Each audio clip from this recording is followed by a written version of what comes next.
This time on Roadkill, I'm pretty sure I'm gonna mark. It's the All Dog Shootout at Roadkill Nights. Okay, I'm good.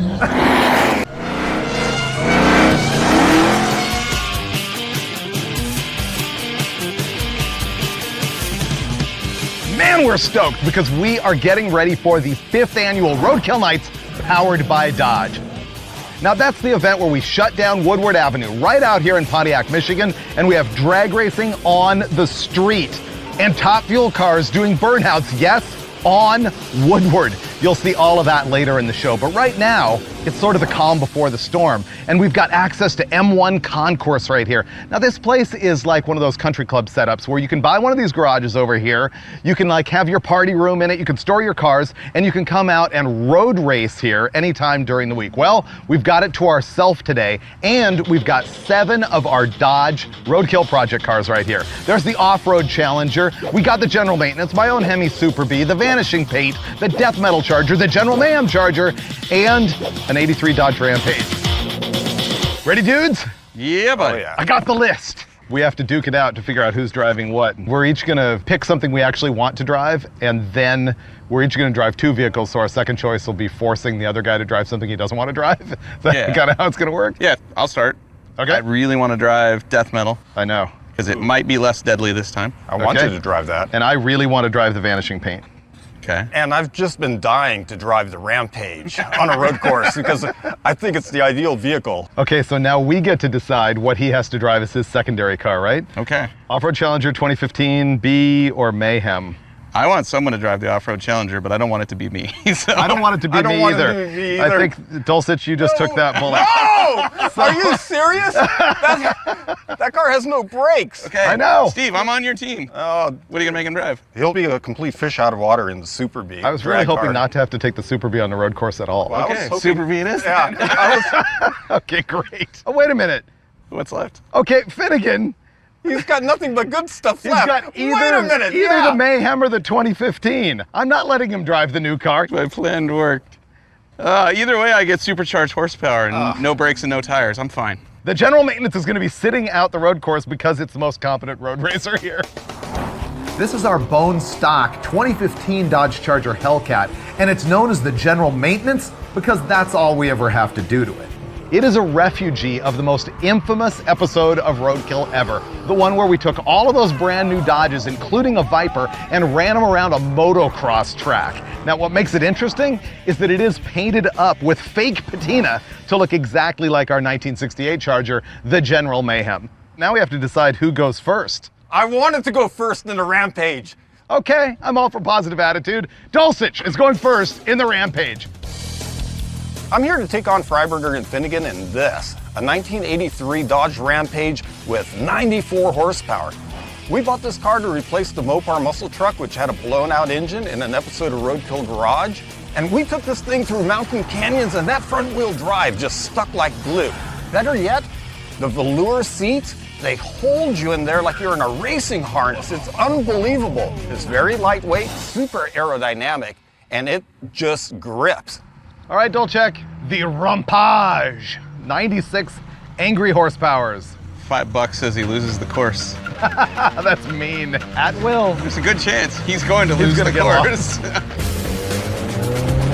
Go, Dulcich! Oh, it sounds so smooth. You can bang shift that thing great. It's turning in?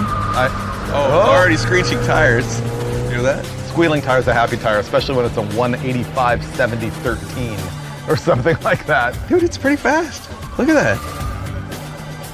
All right, here comes the start. Coming in hot. Oh, the hood's open.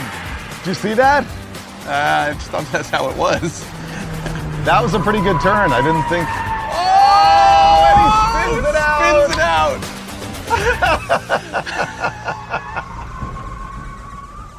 out. Came in a little hot. That won't happen again. See if I can get this turn right. This is the hard one. Slow down, getting into the air pit. Hit the gas hard. It's front wheel drive. Flip that apex. Around here. So this is his third lap, right? If I was him, I'd beat it like it owed me money. Oh, well, that wasn't too bad. I think I got it pretty good on my last one. Front wheel drive Rampage, got around the course in under 40 seconds. Nice work. I'll just go ahead and shut the hood. Oh, there was my aerodynamics. You did great. The oil pressure light was coming on the turn, so I knew I was really hanging them out. You were under 40 seconds. Yeah, 39.22. We have no idea what that means. Oh, dude, under 40? Under 40. Yeah, under 40. Let's call it a victory. Now I'm off to go get the Super Bee. Freiburger is getting in his most prized possession, the car he's had since he was like 15 years old, and a car I'm sure he doesn't want to scrape a wall with, the Super Bee. This thing is powered by a 484 cubic inch iron head Hemi, and it's got a Gearstar 727, a Gear Vendor's overdrive, and a Dana 60 with 373s in the back. A few years ago, Finnegan and I raced the Blasphemy versus my car out there on Woodward, and I actually beat him, which is never gonna happen again, and Blasphemy's not here this time. So my position on Woodward is secured already. I want to race this thing against the General Mayhem at the end of the show. David, this is gonna be crazy, man, because I don't know what to expect here. This is pure strategy. The only reason I picked this car first is so I can drive slow and learn the track. Maybe I should line lock launch it. This is a drag car after all, right?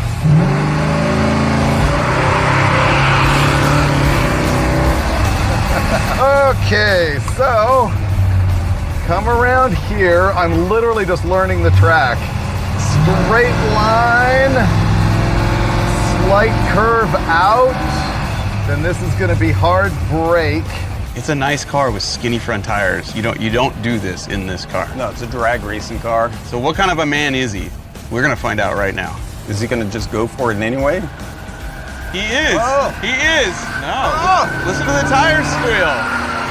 Oh, look at his elbow out the window. Dude, like a boss. Yeah. But is the boss fast enough? I don't Because know. he gives up so much everywhere where he's afraid to smash the car. Listen to that thing. Brakes are done. Yeah, total waste of time for taking the Super Bee around there, but I did learn some stuff about the track that I think is gonna work out for me when I get back to the Vanishing Paint. I lost 80% of my braking on the first lap. It has drag racing solid rotors on the front. They just immediately cooked and had nothing. You went 45.22 seconds. Okay, I learned the track. That's all I needed to do. All right. Oh man, look at that strategy. So I'm next. The Super Bee 100% met expectations, which means it was awful. But the good news is I was able to actually plot out the course. I now know the track so that I can come back later and slaughter with the Vanishing Paint.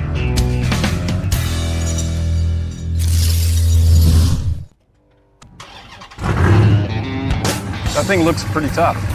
This is our 68 Dodge Charger, the General Mayhem. This one has a great story. Freiburger traded a pair of cylinder heads for this rolling chassis 10 years ago. And then in an episode of Roadkill, we bought a motorhome, gutted it, took the motor and trans out of it, planted it in here, and proceeded to have the time of our lives driving this thing off-road. Now since then, a company called Diversified Creations right here in Michigan turned it into a drag racing machine. It's got a 707 horsepower Hellcat engine in it, giant tires in the back, skinnies in the front. It's exactly what you don't want to drive around a road course. Okay, 3, 2, 1, go!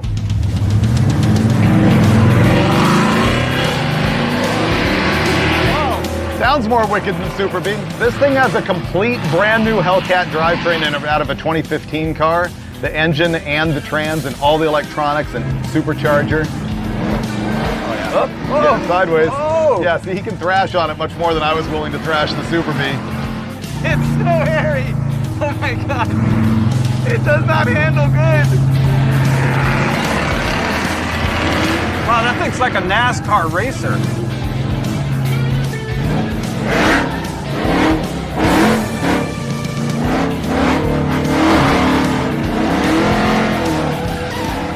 Oh, nice! Oh, four-wheel drift. Oh! He's putting on a much better show than I did, that's for sure.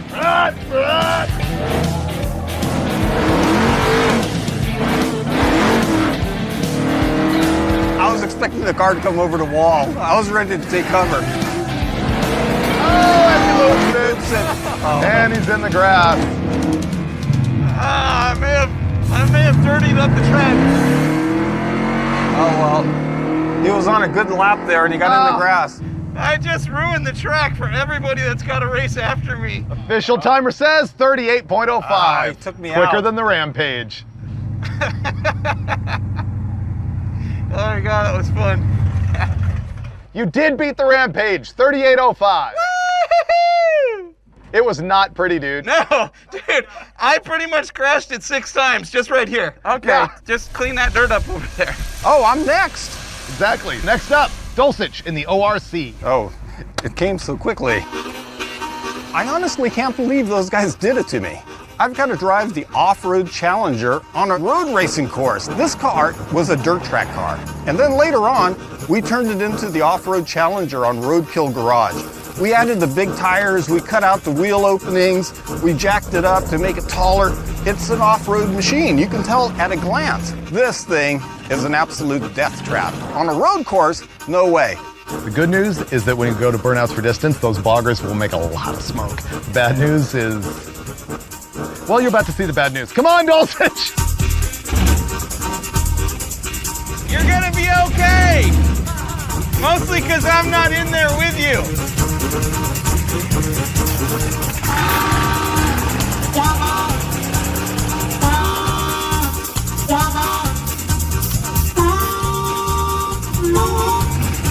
This thing is pretty terrible. Somehow he's still smoother than I was around this corner. Look at it lean. It looks like a trophy truck at Baja when they do the paint part. Look at it lean. This might be faster than we think.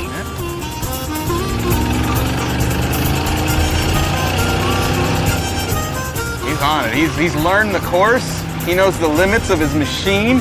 He will not be undeterred. Here we come. Last corner.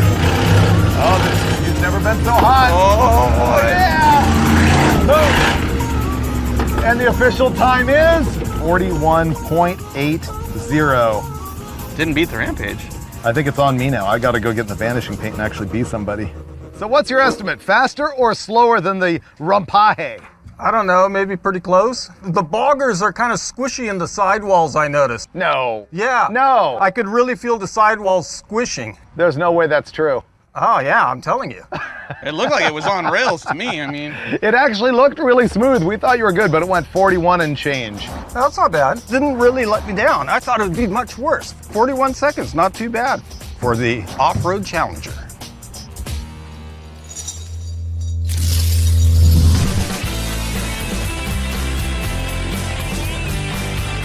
This is the Vanishing Paint Challenger, a 1970 Dodge Challenger that sat in Dulcich's backyard, I don't know, for a couple decades, and we hopped it up on episodes of Roadkill Garage. We put a 360 small block in it. It's got a TCI automatic transmission, a Ford 9-inch rear end with 3.0 gears in it. We were able to drive the thing all the way to Nebraska, and we raced it at the SCCA Autocross. And we humiliated ourselves, but mostly because we just lost the track. We didn't know where we were going. I'm expecting redemption right now at M1 Concourse. Oh, look, that thing looks serious, though. he looks serious. Look, he's not even smiling. No? He is thinking about the task at hand. Every single turn, every braking point. You've got racing numbers and Yeah. racing stickers, and it just screams, I'm gonna go really fast on a racetrack.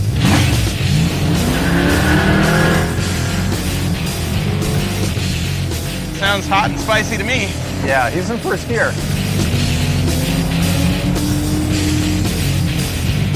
Here we go. Oh, he shifted.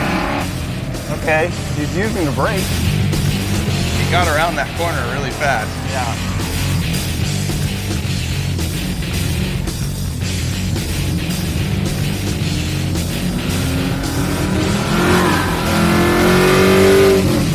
He's gonna come out strong.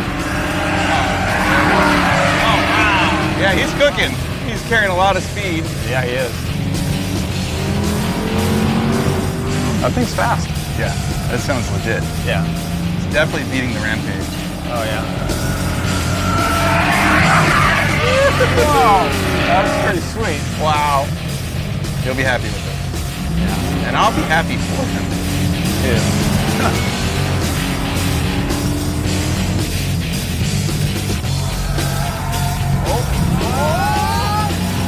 Oh! was overdriving it. That was not going to be his best lap. That last one, that was fast. Oh, yeah. Man, I didn't even comment. I was so focused. My first lap is probably my best lap. Pretty confident that it's winning. You knocked 5 seconds off Mayhem's time, 33.3 seconds. Awesome. Nice work. Yeah. Sounded great. That's your number to beat in death metal. You did pretty good. 33 seconds. The heat's on now. Death metal. I feel okay. That was pretty fun. I have to admit, I was pretty cocky about the VP. I think I backed it up. Best number so far, and I'm gonna guess it's a number that Finnegan cannot outrun with a death metal. I present to you the pinnacle of late 60s backyard building racing technology, the Death Metal Charger. This was pulled out of a barn after sitting there for 50 solid years. It was wrecked when it was brand new in 1968. Then a farmer named Joe Barry plucked the carcass out of a parking lot, took it home, put it in his barn, and spent the next 2.5 years building his dream race car. And it never turned a lap. We call it the Death Metal Charger because it won't go straight. It really only wants to turn left. It's ridiculously low to the ground. The rear end is about to explode. You're really unsafe when you drive this car at any speed, and I love it. Look at the stance on that thing. Yeah, mean. Okay, Bobby Isaac. Go. Look at that thing. It looks like an actual race car. All right, how does it stick?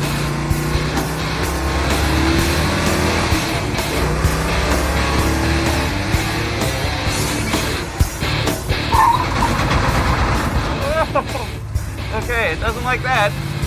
We'll see what kind of heat he has coming in through this big sweeper. Okay, you have to give this credit for absolute best looking car on track. Yeah. Look at that. That's wicked. It is. That's really cool. That's like being at Riverside in '68. Smoking. A lot of smoke. I hope that's not from the engine.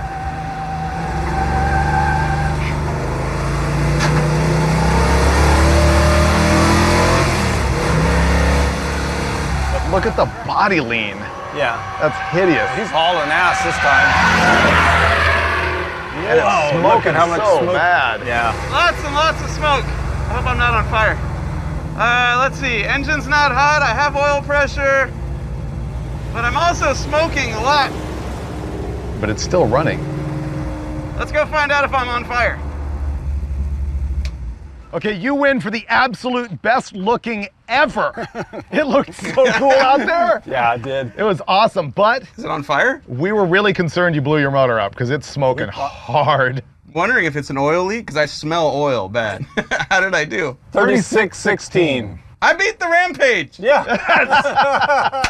Telling you kids, that's all that matters in life. Let's find out what's smoking. That was bad. I think it's rings. It's just oil getting sucked in past the rings. It just blew all out the breather all over the header. Okay, just oiled the track a little bit. No problem. Nothing to be concerned with. The first round is done, and the road racing was pretty impressive because the Rampage is almost a contender against all that V8 power. Like, check this out, my Super B, a pathetic 45.22 seconds, not too surprising. But man, the Rampage smoked it with 39.22. Now in second place, we've got the Death Metal Charger. Our best looking car on track runs 36.16. And of course, the glory goes to the Vanishing Paint Challenger, which ran 33.3 seconds. So that's it for today. It's pouring rain. Our day is over. I had the victory in the Vanishing Paint. Finnegan took the style victory in the Death Metal. And Dulcich, of course, took the front wheel drive victory. Tomorrow, skid pad.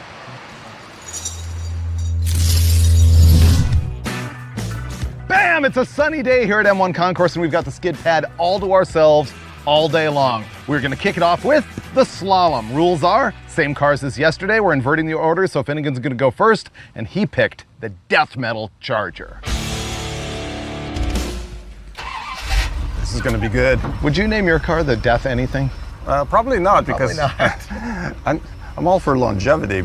Nobody lives forever, boys.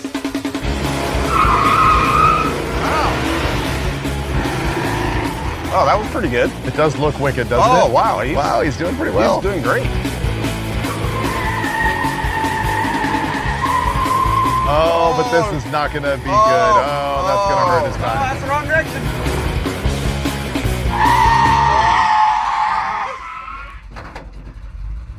Sorry about your camera. Woo!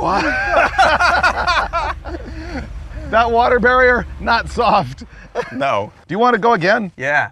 So to prevent braking death, because that was legitimately scary, we've had to alter our course. So no more stop box all the way here into the water barrier. We're gonna start stopping right after the last cone there.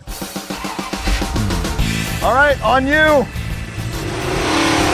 Ooh. I think he tried a second gear launch. Yeah. Oh, hit a cone that time. Oh, wow, he's still going way wide. Yeah. Oh, that was not graceful. The turning radius is not that good on the Charger. Oh, don't kill. Look at full lock. I was ready to run away. Did you launch in second gear? Yeah, Why? I wanted to shift less. I was trying a new strategy. 21.75. Wow, that's a big improvement. Dulcich, you're up. I'm up. I thought I was last. Oh, am I up? You're up. Oh, I'm up. Did you see that? I am in first place with a time of 21 seconds in the Death Metal Charger. All right, Super B action on the slalom. Wow, that was the best takeoff. Ah, wow, this thing is terrible. But here's where I think I can beat Finnegan. Oh, inside wheel off the ground. That car did not do that very well. He's getting really wide on those cones. Still in one piece. He doesn't want to scuff the nice paint. I won't stop. 27.06. Yeah, no surprise. Alrighty then. Okay, yeah. Your turn. I think I'm gonna go straight for the Rampage. I like it. Good luck, sir. Okay. So, Death Metal still in first place after 2 rounds of racing. It might win. Man. Oh, this car is just terrible for this.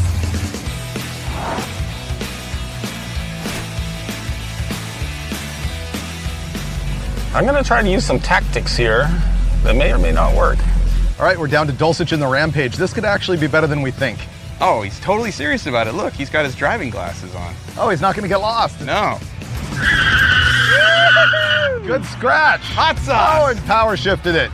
Oh, see? This thing's wicked. He's ripping it. Yeah, completely. He's going Oh, wide. he went real wide. Oh, that's not gonna work. Understeer. Oh, he's gonna win. It's really good. Wow. Stop! 20.82, dominating. Wow. That was really good, Dulcich. Dulcich. Dude. You were like Elvis out there. Really? You won. I felt like I came back better than I went out. Oh, it was spunky. I have to admit, I'm getting kind of fond of the Rampage. The thing is powerful. Well, not that powerful, 94 horsepower, but it's swift. I'm not sure if anyone's gonna take out my time, but they're gonna have their work cut out for them, because this thing rocks. So next up, Finnegan in the General Mayhem with Hellcat power. If it can't be fast, be violent. He's gonna go for fast. Oh, he's kicking ass. He's killing it. Whoa. Nice. Nice. Excellent. Whoa.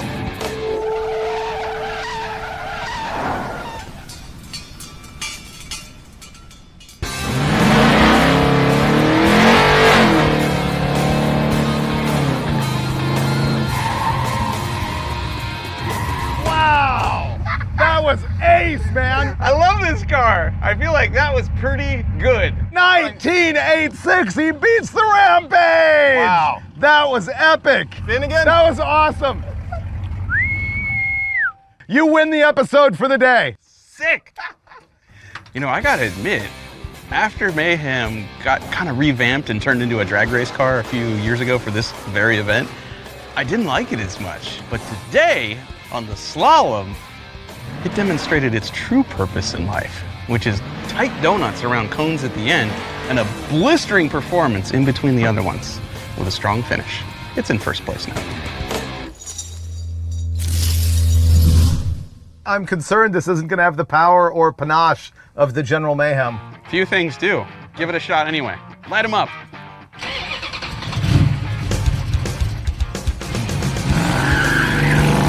Good hole shot. Oh wow. Dude, he's hauling butt through those cones.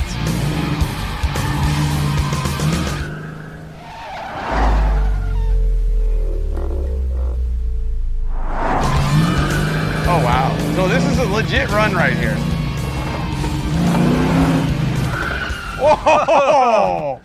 Crushed it. 17.1. Yes!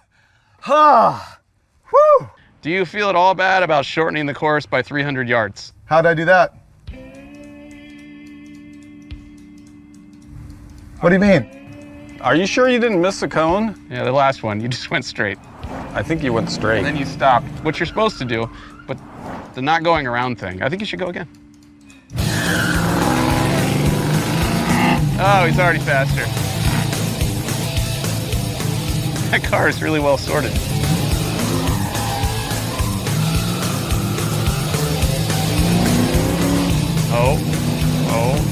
Oh, there we go. Okay, that's more representative. 19.25. This is faster than all the other ones legally. Oh, I see. Yeah. Faster legally. I'm good with faster legally. Yeah. You're the fastest. Yeah. By half a second. The Vanishing Paint is victorious. I will say this is one of our most underrated roadkill cars. This thing is really fun. All right, Steve, on you. He's actually going after it. There's a cone. This is not bad, even with the stumble. It's gonna be better than the Super Bee. I like it. Yeah. Now remember. Not afraid of this Wow. Good. Yeah. thing. Not scared. 1993, he smoked the Super Bee. Oh my What else God. did he smoke? He smoked the Rampage. He smoked the Rampage, he smoked the Death Metal. After the slalom competition, the Vanishing Paint is proving to be our best underdog. Yep, it won again. The Death Metal Charger fell far from its previous second place finish, and the Rampage, surprisingly enough, takes fourth place again. Now you notice the one car that is not yet run in the slalom is the general maintenance, and in roadkill fashion we decided that the losing driver would get to go out and do burnouts in our Hellcat Charger. Who's loser? This You? guy.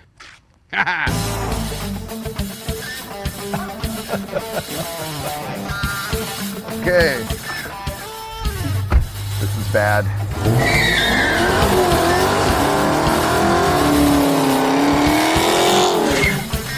I feel great about this. Oh, man, you're just cutting it up. It's going great. Yeah, that's perfect. Yeah. Oh, I'm gonna barf.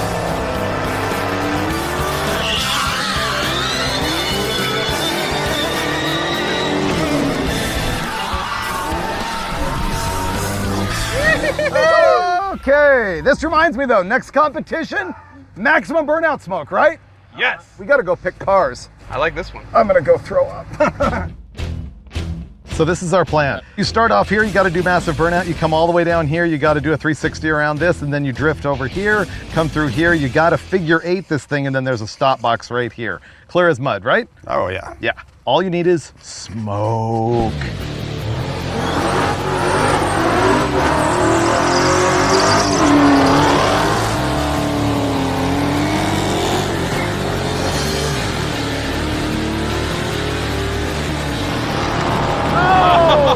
The tire already blew up. I lost a tire already. It chucked a giant piece of tread. Maybe it's still inflated. You got to give him flare points for that, though. Oh, yeah. We knew that that tire was almost gone because we do burnouts in this car constantly, and it was down to cords. Oh, I don't want to ruin the car. Dude, did you kill both rear tires? You did. Yes. Can I just declare victory right here, right now? Because they are all floppy. No, you can't actually because... There was a lot of smoke and rubber. Look, there's a camera on the Yeah, ground. but he's the one that destroyed the tires in practice. He like warmed you up.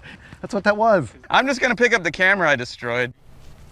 So am I DQ'd or something? Oh, definitely not DQ'd. No, with that amount of flare, absolutely no way. That was great. I mean, I feel good. The thing is, I don't think that Finnegan realizes the secret weapon that is the ORC. I don't know. It's way better than expected. Better than this? Remains to be seen. I'll Yeah, find out. I like that. I like what you did with your GoPro there, too.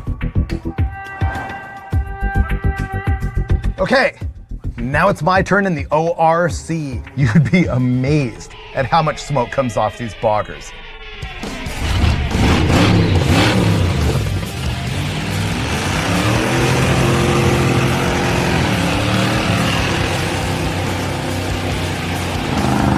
getting both legs too.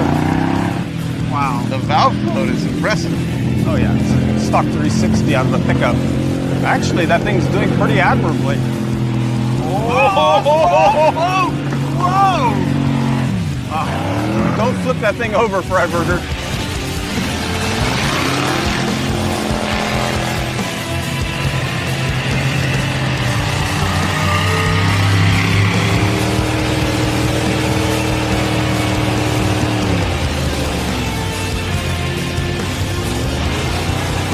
Oh, it's coming our way. Wow, the front brakes do work good. Dude, That was a pretty impressive performance, Freiburger. That's at least honorable mention. that was incredible, especially the end. That was very good. You got to make it better in the General Mayhem, though. I don't know if I could top that. It's a big moment. We got Dulcich in the General Mayhem ready to make fire. This thing's loud, too.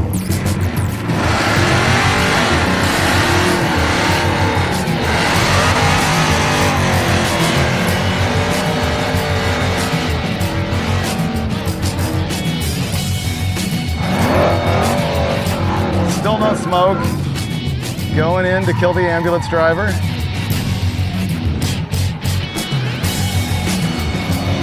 There we go!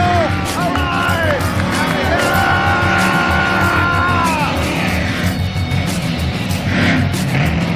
Good violence. It's always good when you can hear him but not see I've him. lost him. That's winning right there. No finesse, no adherence to the rules, but yeah, I give it a, C+.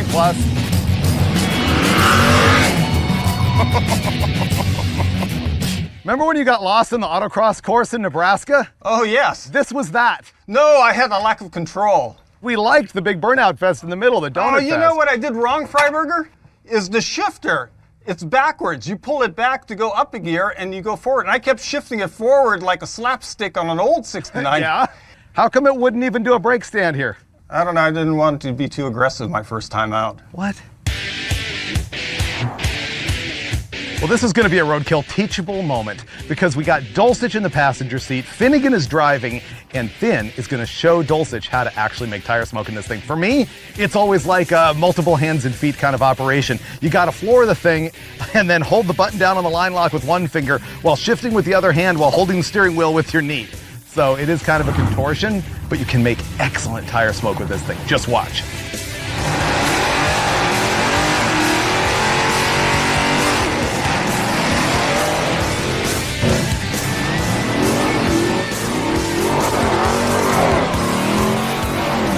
There's the kind of violence you expect from the General Mayhem.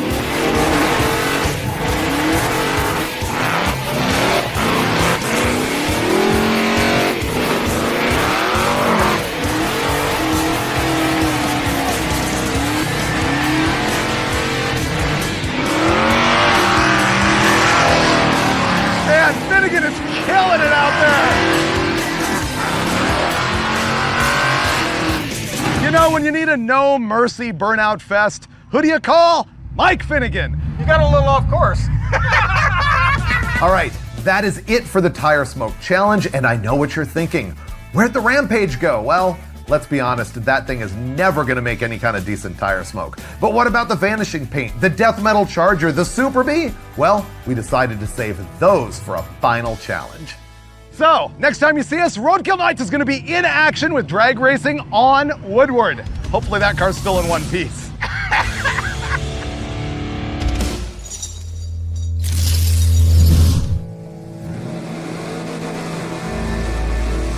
Hello and welcome to Pontiac, Michigan. Welcome to Woodward Avenue and welcome to Roadkill Nights powered by Dodge 2019.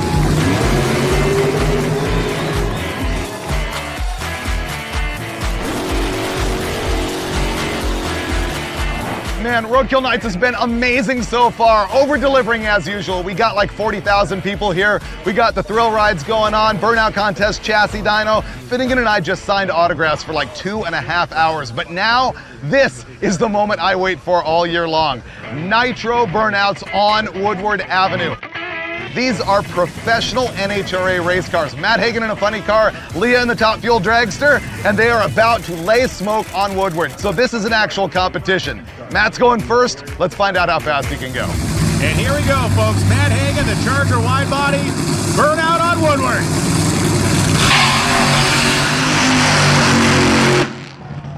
Matt didn't go all the way. This actually hooks up more than they expect. Now I'm gonna get Leah to go.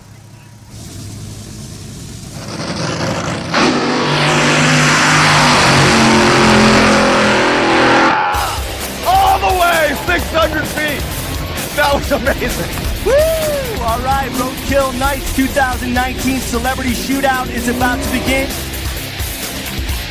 In this pouch right here, there are 4 green chips and 4 blue chips. So here's what just happened. We had to all draw chips, and it turns out that Team Roadkill is racing Team Roadkill in the first round. It is Goldberg and Finnegan versus me and Leah, and the first round is going to be Leah versus Goldberg. Goldberg over there, defending event champion. Where you at? Yes, revenge. Revenge is going to be sweet for Leah. All right. Winning. That's what this looks like. If you leave early and she follows you out and you win, she's lost. She's out. Yeah. He's gonna leave before the arm drop, and I'm gonna chase him. Is what his strategy is right now, because then it makes a race. You got this. You got this. I got freaking Goldberg on my team. We got this. Because he's like a superhero, and superheroes never lose.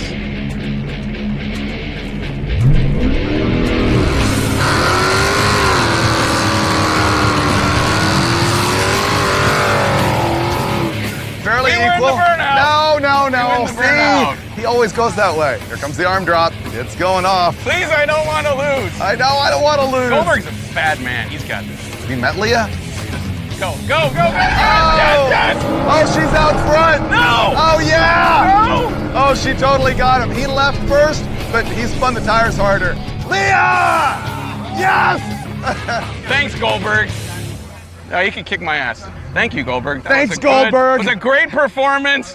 I have no shame at all in what just happened. I mean, she goes 330 miles an hour, you know. These things happen. I love me some Goldberg.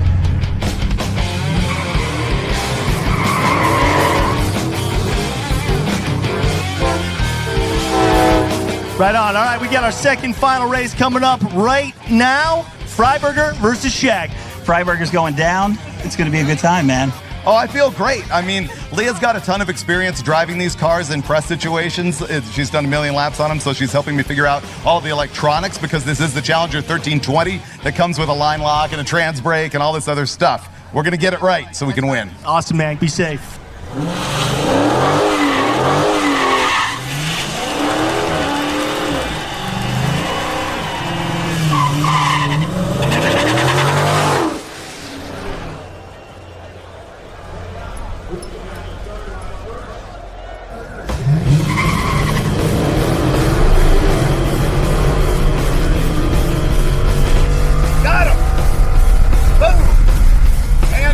Nice run right there. All right, it is Team Leah Burger in the final, huh? You are facing Kev Dog in the finals. He's over there praying right now, and he was hoping he had a teammate as great as you have. You're going to be piloting this mission, Matt? Yeah, I'm feeling pretty good so far. This would be awesome. $10,000 to United Way. It's a win for everybody.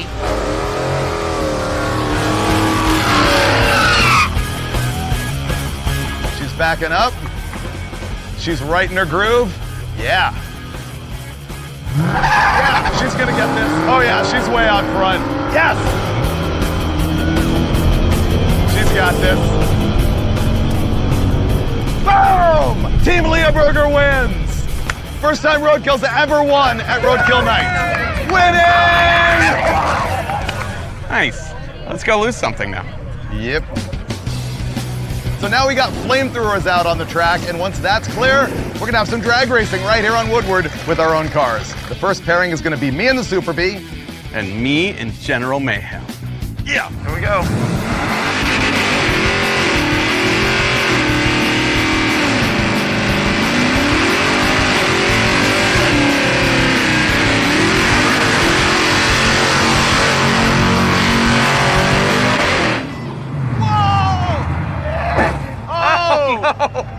I just did that.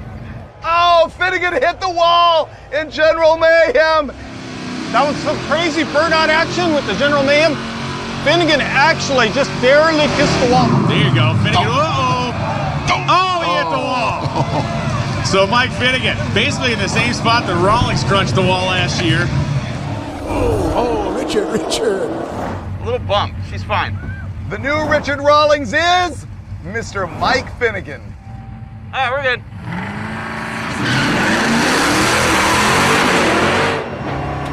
Freiburger with the big hole shot. Man, he's just carrying it all the way to the end of the track. All right, another victory at Roadkill Nights for the Super Bee. Oh, that was awesome. I need to redeem myself in the other car. Yeah, Nice work. thank you. You are just a drag racing machine, my Man, friend. that was awesome. Wow. What happened? I may have grazed the wall a little bit. Well, I saw that in my rearview mirror. I'm glad that you didn't hit me, and I'm glad I didn't back into you. Just a love tap. I mean, it wasn't a full Rawlings, but it was close. Oh man, so there you go. 2 victories for the Super Bee at Roadkill Nights. I am done. Now we are going to put Mike in the Death Metal Charger, and you are driving the Vanishing Paint Challenger. Ooh, this will be good. I get an even worse handling car. Let's do this.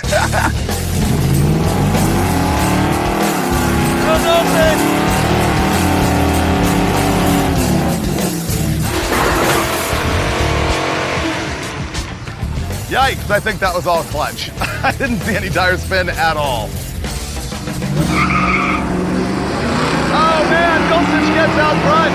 Oh, Dulcich gets real close to the wall. Dulcich is gonna get there first. Ah, and my record of losing at Woodward is completely intact. All right, Dulcich. Yeah. Boom. Dude, nice work. Yeah. Ah, this thing's so Nice easy work. to drive. You had your hands full. I gotta admit, you've had a lot more to do. All I had to do is step on the gas. Oh, it looked good from my point of view. And that is a wrap on Roadkill Nights 2019. Ready for beer? Yes. Ooh, there's beer in the back of the Super Bee. Let's go. You got beer in your Super Bee. Yep. And there's a wrap on another amazing Roadkill Project Car Showdown and a fantastic time at our Roadkill Nights event. Now you'll notice on the showdown we didn't really declare a winner here because our message to you is to just get out there with your buddies and thrash on some cars, man. It doesn't matter what they are or what you're doing with them. It's the fact that you're out there doing it and living it. Now, of course, in my opinion, the Vanishing Paint Challenger is the overall winner of this thing, but Finnegan may disagree. Dulcich may think that I'm insane. He loves that Rampage. But all of that just leads up to another competition that you may see on a future episode of Roadkill. Looks like they're gonna have Dulcich flag us off. That's cool. This is kind of our spot that they can see you best. Okay, and I'm not gonna be standing out here while they do the burnouts, am I? Yeah. Okay. Yeah, they look like they're coming at you. Move. Okay. Go!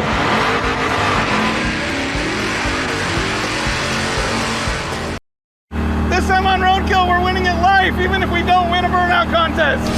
Woohoo! We are gonna burn them until they blow!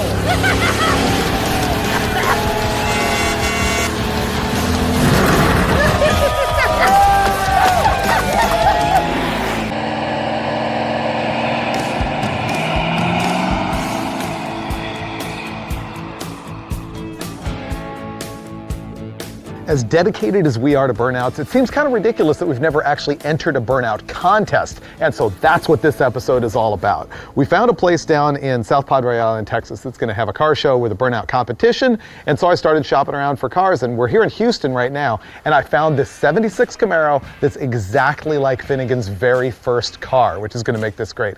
Problem is, I was really concerned about, to win this burnout contest, we probably got to blow some tires off the rim. And that can like tear the quarter panel off the car, and so I needed to find something where no one would care, and man did I win. You still can't say that I got you something nice. Oh my God, look how much rust is in this. First car flashbacks for you? This is the exact same year car I had. This is a 76, right? I know, yep, 76 Camaro. Wow. You're gonna be 17 again, because the whole goal is burnouts and donuts. That's all I did in that car. That's all it was good for. Then you know what you're doing. It wasn't fast. It didn't handle well. All it does is good burnouts, so why not? Wow. But look at the rust. Is this the rustiest thing we've ever had on Roadkill? It's gotta be. This is going to be incredible because this is the car I went to high school in. My car didn't stop very well, didn't handle very well. Obviously, I totaled it in a rainstorm, but it did do burnouts better than anything else I saw in my high school parking lot. So this is the perfect car to try to go win a burnout contest in. Came with like factory paperwork and stuff. It's got all the receipts. Well, there's my owner's manual. There's your owner's manual. You had that when you had your first car? Yeah. Starting in January of 1981, here is the whole gas mileage and mileage log. Oh, in 99, major oil leak starts. Oh, good. Is there a major oil leak ends anywhere in there? This car is magical. Yeah. I bet it does burnouts too. Let's find out. Let's find that out immediately. Will it run?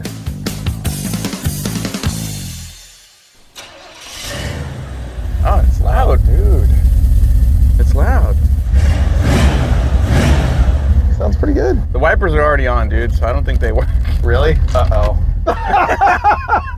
Okay, no wipers. Look at that. That was just in there for display purposes. It fell right out as soon as you touched it. Whoa.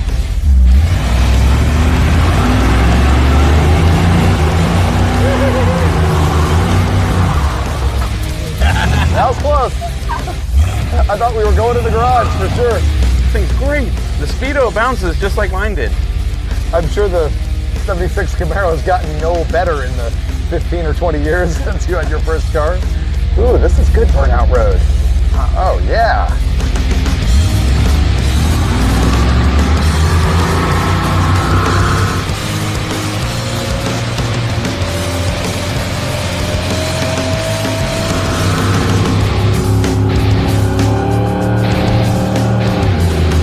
Oh, not bad. We need more cowbell. Yeah.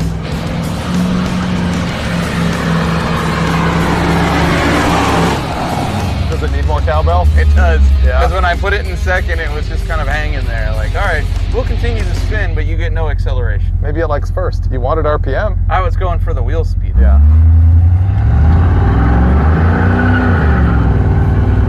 Getting on the highway. Wow, this drive's pretty good. It's not even that loud.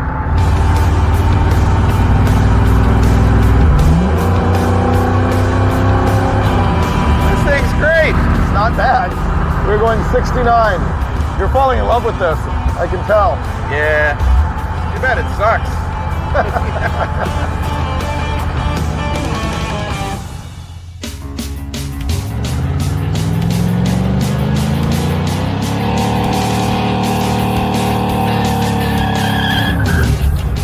I knew this car was going to deliver. Oh, this thing needs a locked rear end bad. Yeah, I agree. We need both tires spinning like they mean it. Yeah. Well, she's a one-legged dog for sure. Only spins the right side tire. That will not do, so we're here in our motel parking lot. David has a spool. We're just going to jack the car up, hope no one notices, and install that device so that we have both tires producing smoke.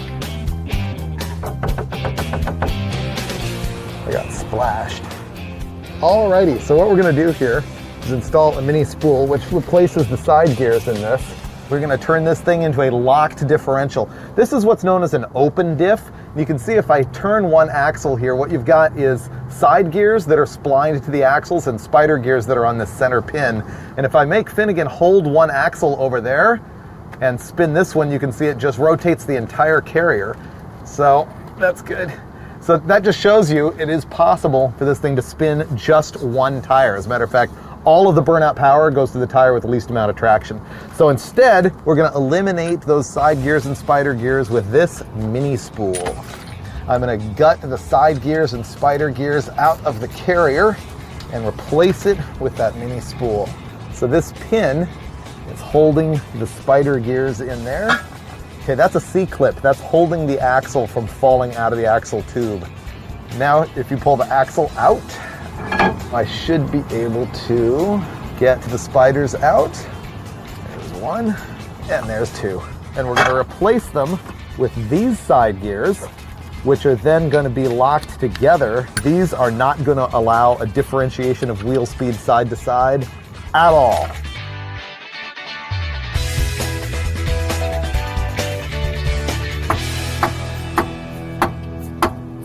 That's going to be a mistake.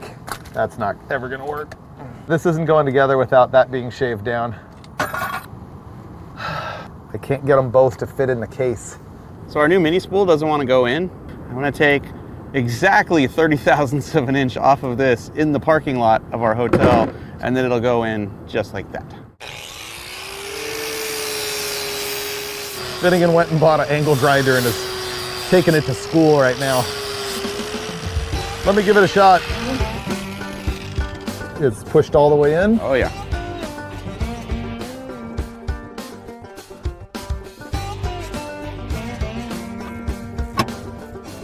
All right, I got everything buttoned up in here, and I have like glopped our TV to hopefully seal this back up. All I have to do is sauce it up with 90 weight, and we would be doing burnouts, except for it's cold and rainy, and we're sick of it, and instead we're going in for the night, and burnouts will ensue tomorrow.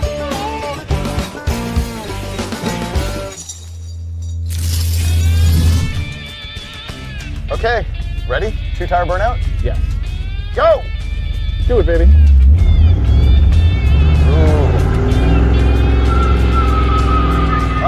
Definitely struggling more on 2 tires. Yeah. We may have to cheat this a little bit. We may have to. There we go. That's what I'm talking about. Yeah! Woohoo! Good whip around. Still smoldering them. Okay. Well, we fixed the lame problem of one-wheel burnouts, that's for sure. That was pretty awesome. Boom, 2-wheel burnout action. You knew that was gonna happen with that spool in there. So right now we're at Houston Motorsports Park. This is gonna be our burnout practice pad. See, at the car show, the burnout contest, sorry Australians, this is the lame American version. It's not for distance, it's not for donuts, it's standing still in one place for 1 minute. Now, the trick to this is gonna be trying to get the tires to blow up in 1 minute. I think that's gonna be the key to winning. And so we need to practice here. I think we're gonna do burnouts in 1 minute increments to see what it takes to actually make these tires blow. We got these tires, and then I have 2 other sets. I'll time you. You'll time me. Yeah, so go, and every 60 seconds we'll stop, measure, you know, dude, Abe Lincoln. That's the proper way. You have a penny? I can't believe you came armed with a penny. That's like National Highway Traffic and Safety Administration approved penny method to measure tread depth. This is where all the science happens. Abe Lincoln, this is a penny. We're gonna turn Abe upside down.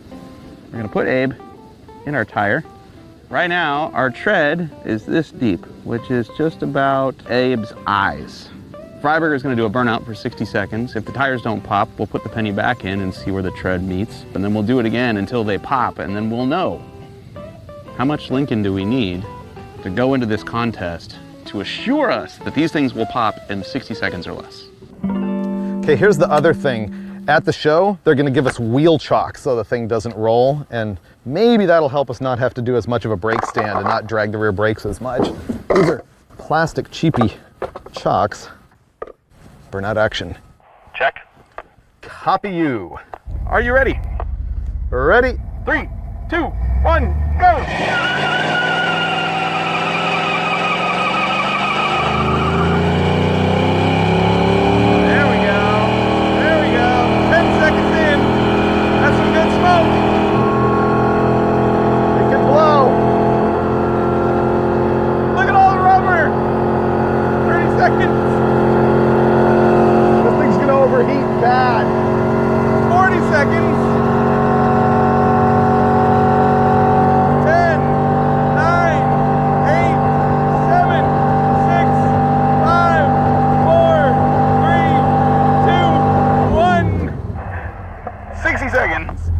Dude, I don't know if there's any tread left. You made slicks, dude. Wow. I can't even put Abe Lincoln's face on that. I was pretty happy I was able to snap it and get it going faster than you did with less brake because of the wheel chalk. Oh yeah, wheel chalks are key. Those only maybe make it through one more burnout. I should probably run it up and down to cool it off. It's boiling hardcore. Oh, we're leaking some fluids. We've got green and red on the ground here. Cars always want to overheat during burnout contests with no airflow through the radiator. We might need to get an electric fan or something to solve that. Wow, that was a killer burnout. The wheel chocks up front really help. You can get off the brakes after you get your burnout started. It'll just keep going. Well, I did a bunch of cool down laps, which turned into heat up laps. This thing at all. It wasn't spinning very much. No, not spinning very much. And then I started to look at it. The fan is mounted backwards. The mechanical fan is actually blowing through the radiator instead of drawing. It turns out there's an electric fan mounted to the radiator, but it wasn't wired. So we're going to wire it and not fix the fan. We're just going to throw the alternator belt on it, and who knows, maybe it'll work. Probably not, but it gets us doing burnouts and out of here faster. I'm going to temporarily wrap this wire around the positive battery terminal. This is definitely not the right way to attach it, but it's the Roadkill way. All right, let's do this. Ready when you are. Okay. 3, 2, 1, burn them! There we go. Woo-hoo-hoo. Now we got destruction. 15 seconds. Woo-hoo-hoo-hoo. Look at that. That is smoke. 30 seconds. Only halfway done. 45 seconds. 15 more seconds to go. There we go. 60 seconds. I believe we lost the tire. Did it! There was no boom, but I think the tire's gone on that side. Scientifically proven. It didn't blow and pop. I think it just kicked. Oh yeah, that kick tread. Oh, it's still holding air. I know, that's the problem. That's not a win. Nope. I mean, you don't get near it, but look at that. It didn't blow. Finish him.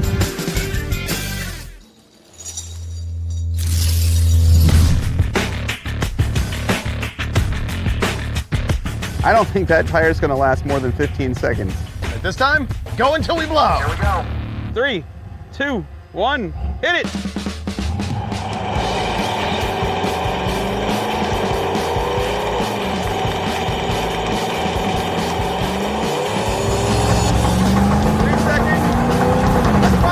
Right there.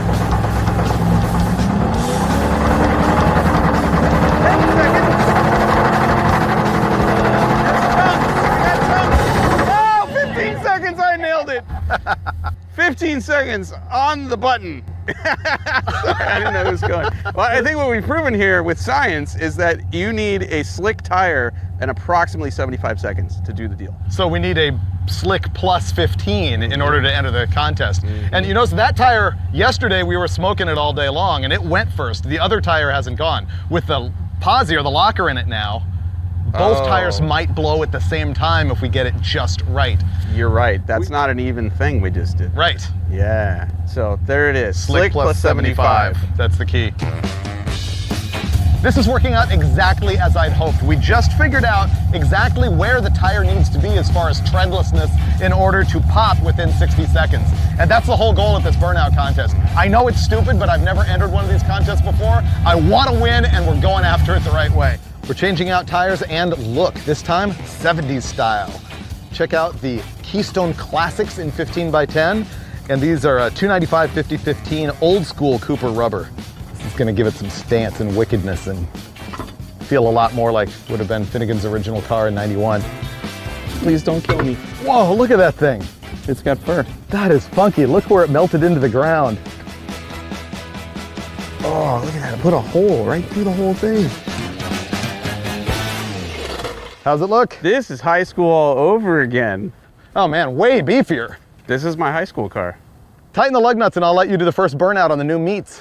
They'll spin faster, more wheel speed. Once we get it there. It's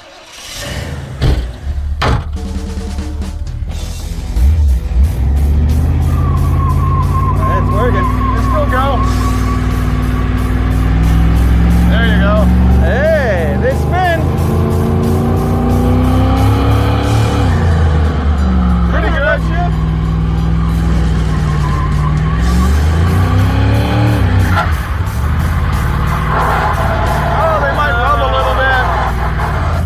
We're gonna need air shocks. I got them. I'm fine with that. They're in the trunk. I'm fine with that.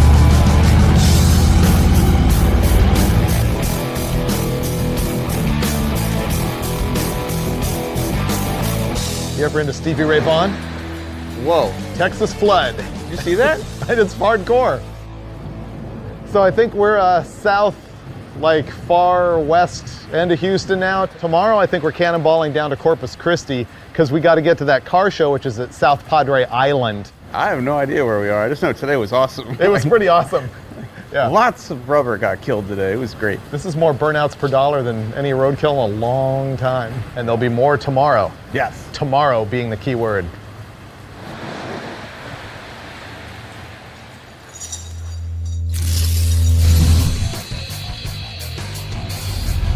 How come we're incapable of making windshield wipers work?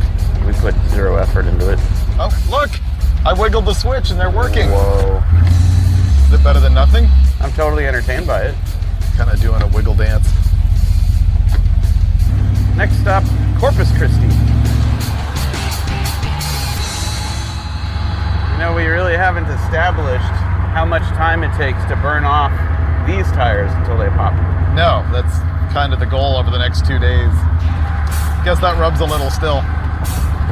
Yeah.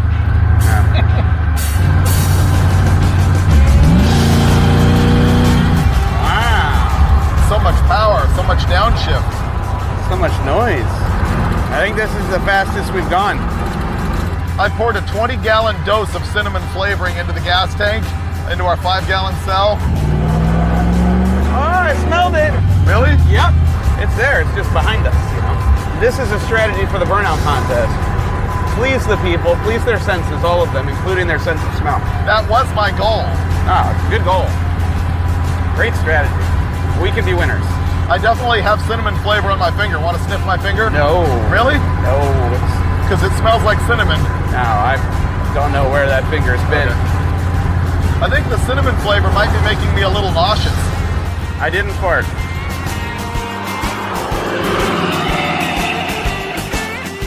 See all the smoke pouring out? This just got interesting. You want to do the honors? I don't know if it's going to be honors. Thing's been doing awesome. Then it started to surge, then it started to smoke, then it died. Ooh, death smoke. Oh man, is that hot. Look at that upper hose. I'm pretty sure it blew a head gasket. She's done. She's got that funny smell. I bet you it cools off and fires up. I think it cools off, fires up, and makes it about 2/3 of a mile before it does it again. All I heard was, man, this thing runs good. It runs good. Also has no gauges, not even an idiot light, which explains why we didn't stop, because, you know. Two idiots. Idiots. Car. Yeah. So I poured a little bit of antifreeze in it, and it hit the block. It's boiling. Well, this engine is toast. I think we're convinced it's either got a broken cylinder wall or a head or a bad gasket or something. I'm gonna drive this thing as far as it'll go back that way to reduce our towing bill. We've already got an engine lined up, so basically we're about to put this engine to rest. Let's go. That's a lot of steam coming out the exhaust. Come on, baby, you can do it. That's, treating it good. Try it again. Come on, baby, there we go, there we go, there we go. You can do this. At least point in the right direction, that's the goal. Am I clear? Yeah, go ahead.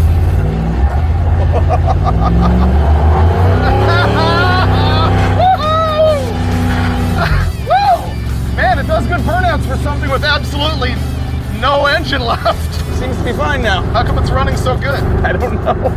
I am stunned. And I can't tell if it's steaming anymore. Are you sure you want to just blow it up on purpose? No, I'm not into senseless violence. What if we try head gasket in the can? Well, why not? I mean, what do we have to lose? I don't really want to change a motor tonight. Well, in that case, let's just pull over and get some block repair and a can stuff, because either it's going to blow up or it's not. Maybe it'll fix itself. Dude, I'm all in. We have nothing to lose here. So I'll spend the $4. Let's take a chance and party. See? Runs good. Head gasket in a can? It's magical. Head gasket repair. Okay. Also seals cracked heads and cracked and or porous blocks. Can be added to a hot or cold engine. Can be added to the overflow tank. Anti-rust protection. We need that, obviously. Yeah, clearly. Yeah. If K-Seal Ultimate does not fix your head gasket failure, you can claim a full refund. So basically, you just put that in there and we go drive and pretend like nothing ever happened. I feel great about that. Yeah, the mystery mixes in. We're just gonna try and get lucky. We have nothing to lose. I mean, let's just drive away from the town that has the motor that'll fix this. We're going to Corpus Christi. Yes, well, we're heading towards Corpus Christi for a few miles. I'm sure we'll make it. Is it steaming? Or is it already magically fixed? Oh, that's a lot of steam. Oh, that's a lot of steam. Don't let it die and it'll self-heal. Okay.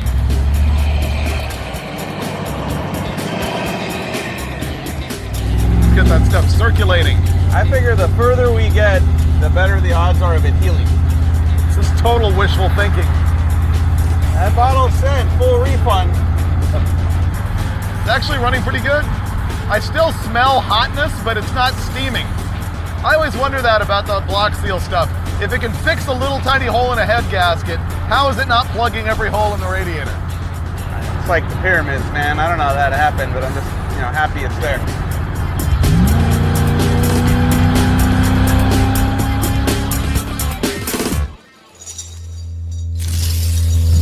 Well, we went about 10 miles, pulled in to get gas, shut the car off. This will be the test whether the mechanic in a can actually worked. If he fires it up and it's still steaming out the exhaust, that means it's still broken. If he fires it up, no steam, that means we're not leaking internally and we can keep on trucking. Ready?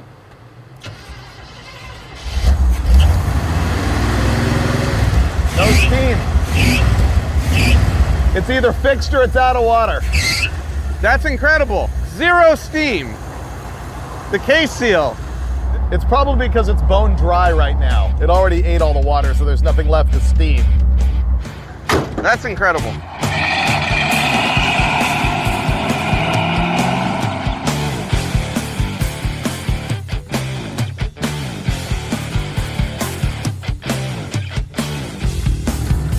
This thing's hot again. I think there's a chance it's still fixed and that it was just low on water. So what we're gonna do is fire this up and just get it cooled down so we can get some water in it.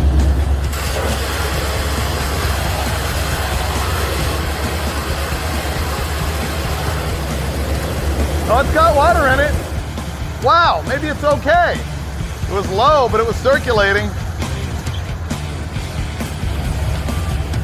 That's hot. What do you think? I mean, we made it this far. Might as well keep going. I think we should actually turn around that mechanical fan. It's completely stupid we haven't addressed that yet. So when we first got this vehicle, the fan was bolted on this way, and the engine rotates clockwise as you face it from the front. And so you can see that blades are moving the air the wrong way. It's supposed to go this way.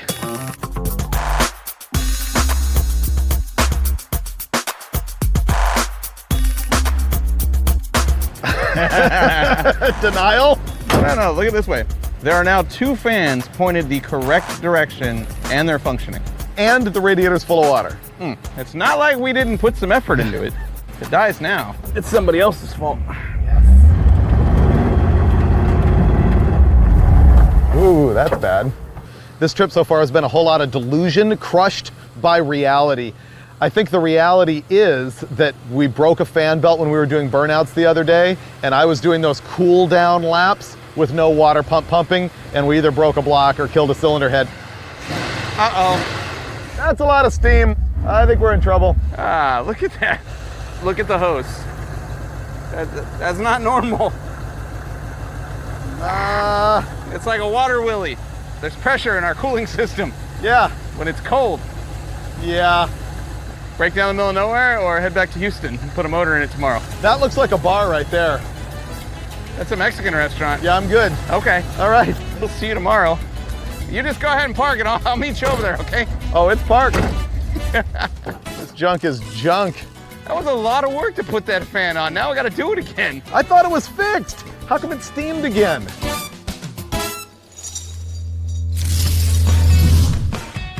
Well, today your heroes are in Bay City, Texas, where there's a 90% chance of rain and a 100% chance of changing this engine. I don't know what the odds are of us actually getting the new one. Is the guy gonna show up? A random guy off the internet? I mean, what could go wrong? He seemed very nice on the telephone. Wait, maybe this is too good to be true because he said he had an engine and a pickup with a crane and all the tools we needed to do the work. Yeah. Maybe we are getting catfished here. I'm gonna call him before we go too far into this. Okay. You wanna go onto the roof? Do you want to dent the roof? Look at the car. Are you really asking me that? Sure. Yes, sir. Hey, Charlie. Yes, sir. My neighbor's throwing weights on the tire right now, and I got to run to a job. I'll probably be running a couple hours behind. Oh, no, it's all right. Give me a ballpark idea of what time do you think you would be here? Man, it's probably, I'm going to say 3 o'clock. Okay. Let me talk it over to the boss. We may throw another bottle of K-Seal in this thing. If we somehow made it to Corpus tonight, could you still come maybe tomorrow morning or tonight to deliver the motor? Yeah. Wow. No problem. All right, well, I appreciate it. Good luck at work, and I'll keep in touch. Okay. Sound good. Bye. Wow. Here's what just happened. The guy who was supposed to deliver us the engine apparently has another job. He's not going to be here till 3 o'clock. And through one thing or another, we decided, you know what? We're just going to hit the road again. We're going to pour some more sauce in the radiator. We're going to leave the hood off. We're going to try and make miles because tow truck dude with the engine claims that he'll come meet us anywhere we happen to blow up. So, hey, we're back on the road again. See? Beautiful. Should we test it? I think that's how you make K-Seal work.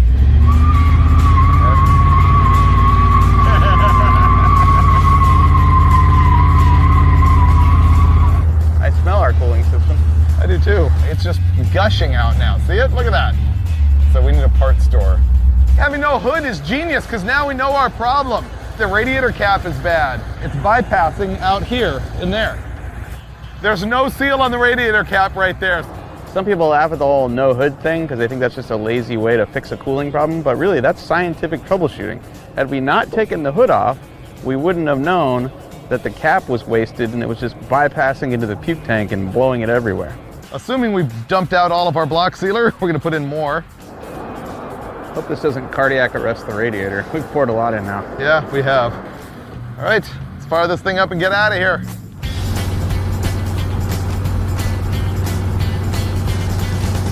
She's running great. We've gone about 60 miles, but it's steaming out of the exhaust the whole time, so we're reasonably sure we've pretty much emptied the radiator, and the only reason it hasn't expired is we're driving down the road in the rain with the hood off, and maybe that's keeping the engine from just melting down. Finn's theory is that the crack is leaking directly into the exhaust, so it's consuming water, but not making the engine run bad. And so if we just keep cooling it down, it just keeps running.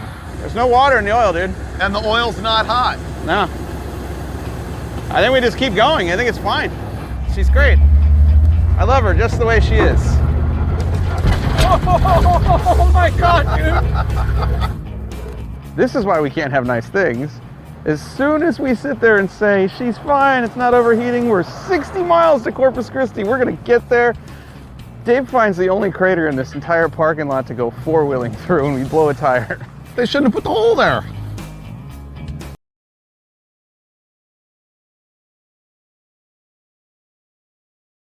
Oh, dude, no. No, it works good.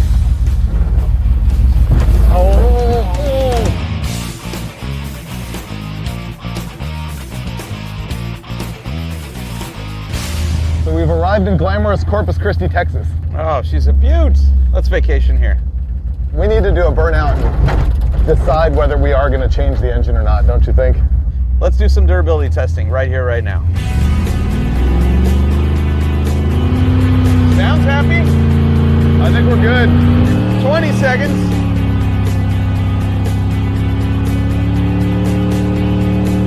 I think the motor's fine. 50.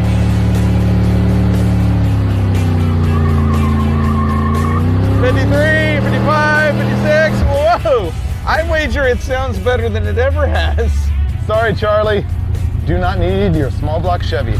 Or your tuna. This thing's unkillable. Now we can enjoy glamorous Corpus Christi instead of having to change a motor. Let's go hang out at a refinery. That's a good idea. Okay.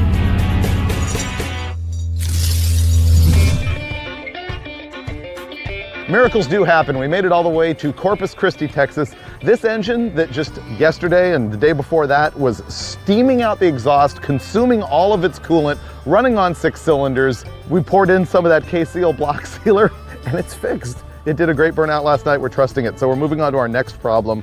It actually is rubbing this tire so badly, I'm worried that it's gonna shred it. And since we've already gone to such lengths to like shave this one to racing depth, we don't want that to happen.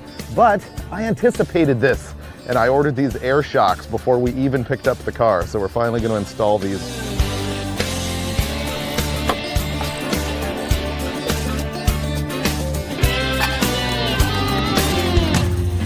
When your crappy old car just isn't offensive enough to the people around you, install one of these. This is a Klein air horn system, which mimics the noise that a passenger or freight train makes when it lays on the horn coming into town. It's a pretty simple setup.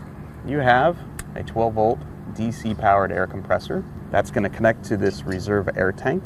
The reserve air tank is then going to connect to a 12-volt DC solenoid here on these 2 horns. Makes a lot of noise and offends everyone, especially innocent bystanders at a burnout competition. This is probably going to be the key to winning. There you go, Roadkill, making ridiculous cars in hotel parking lots for like 7 years. We got the air shocks on, but no air, and we got the air horns wired, but no air. So we're gonna go to a gas station and fix that. Go.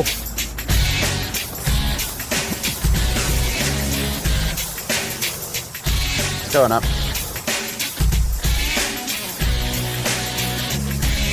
While Mike's putting water in the radiator, I'm finishing up the end of the horn wiring, and then he's got the fuse to activate it.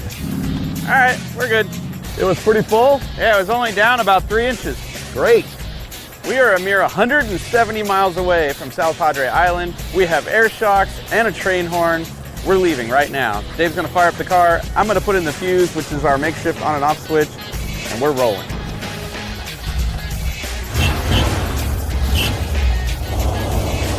Air compressor. That's a good sign. That's quality wiring right there. There's no smoke. Hardcore compressor. Just the lovely noise of compressed air. Okay, ready? Do it.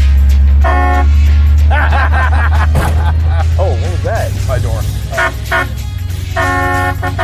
Dude, that's loud. Pretty good. That's so loud.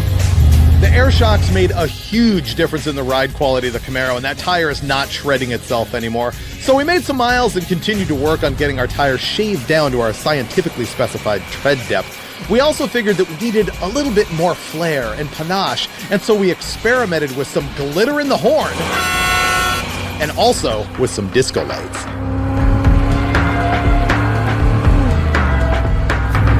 I would say out of here? Yeah. Burnouts in the Camaro never gets old, and miraculously the engine seems to have healed. Everything is going perfectly, and then we got pulled over. Well, here's a first. We got pulled over for having no front headlight, and we're actually getting the Roadkill car impounded. Yeah, we're setting records today. I can't believe Dave's helping him push the car so the car can get impounded. I even have to help us get impounded. Tow truck guy's a fan though, so it's worth it. We're all cool here. The officer did not believe that the car was insured. Our insurance company believes that the car is insured. We believe that we're insured. He has insurance, I have insurance, but we didn't have paperwork that made them happy, and so our car's going to jail. So we'll see what happens. In theory, we have to get this thing insured like tonight if we want to get the thing back out by tomorrow morning to actually go to this car show. We'll see if we can pull that off. I need a beer. Bye-bye.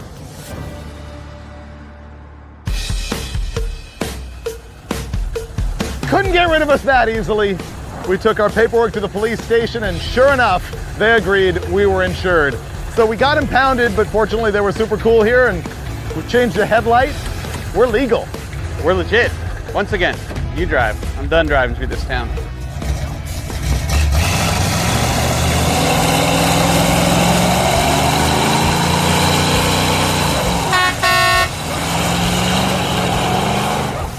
Man, what a night. After we got this thing out of impound, we still had to drive another 30 miles, and I just can't even believe that this thing made it. This engine was toast, and we fixed it with a can of head gasket. Tomorrow morning, we're gonna enter a burnout contest, and we have to win. We deserve this. I'm sleeping.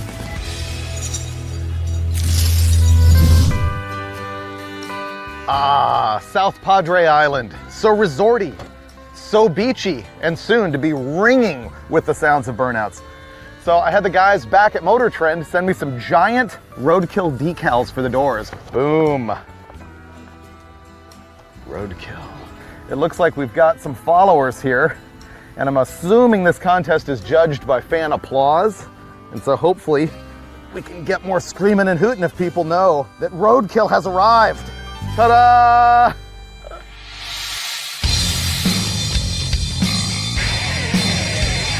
Made it! This is Spring Break Jam on South Padre Island. Same guys who do the heat wave shows, and burnouts are ready to happen. Yeah, out of jail, ready to spin tires. Let's do this. There's a lot of cars here way nicer than ours, and I'm gonna say not even in the same automotive niche as ours. I've never been to a show like this before.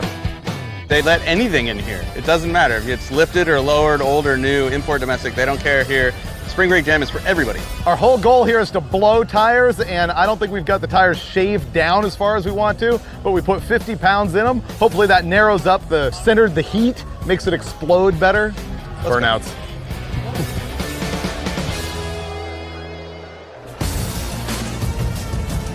All right, guys, we need y'all to make some noise from our friends from Roadkill. There we go. All right, he's good. Once we got here, we found out they're cutting these burnouts to 30 seconds, not 60. We still got this. All righty, on the count of 3, let's see them light it up. 1, 2, 3, light it up! All right, we got smoke. Go.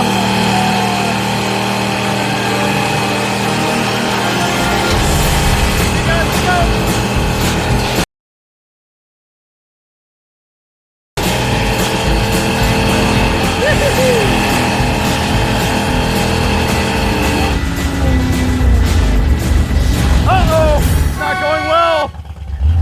It may have died.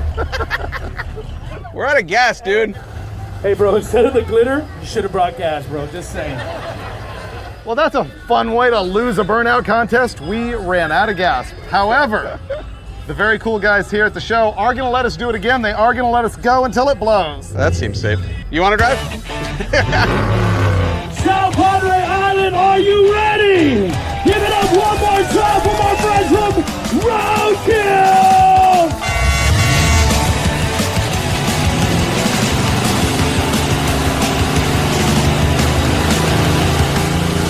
Baby.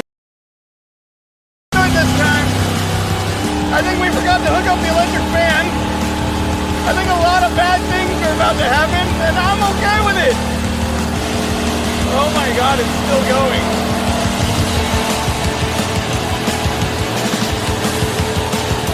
It's like a tornado of rubber.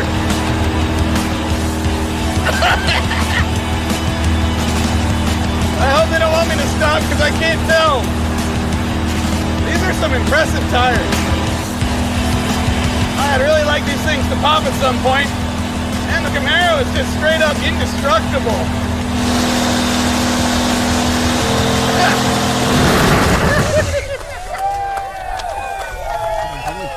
South Padre! Make some noise! It was pretty epic. I can't believe it went that long. That was nuts. Look at his beard. Thank you. Thank you, bro. Wow. It's not totally dead, dude. It's got air in it. Oh, wow. Look at that. It still has air in it. Nice work. That was the longest Roadkill burnout ever. That's a record right there. We've never done that before. We made Back to the Future burnouts. I'm going to get to finish the job.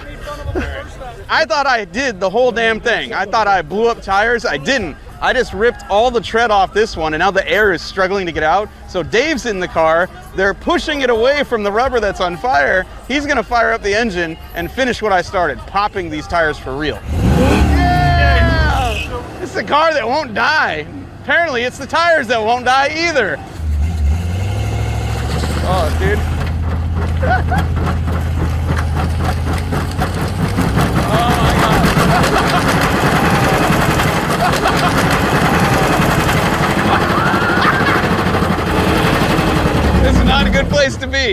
The engine is seizing. There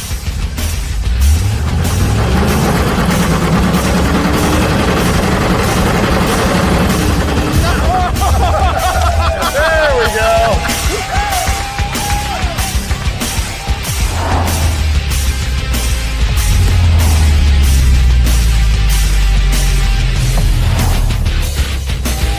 That's what we were looking for. Oh my God, who gets to do this?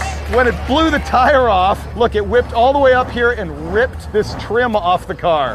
All right, we got glitter, we got tire shrapnel, we got blown up 350, but I think it'll recover, it'll heal. This has been pretty awesome. It certainly blew the hell out of that tire. Wow. At Roadkill, we really pride ourselves on being burnout experts. I mean, think about it. Think of those epic burnouts for distance in the Jaguar, the crop duster, the muscle truck. Think of the three-way burnout tug-of-war in those brand new Dodge Hellcats and Vipers. We've even done burnouts on dirt, side-by-side burnouts, reverse burnouts, burnouts on Woodward Avenue in Detroit, burnouts in church parking lots. But not once did we hit the wall. But we do admit there was another kind of fail here. Only Roadkill could lose a static burnout contest by running out of gas. But still, we came for the hunting, and those tires, we shot them dead Roadkill style.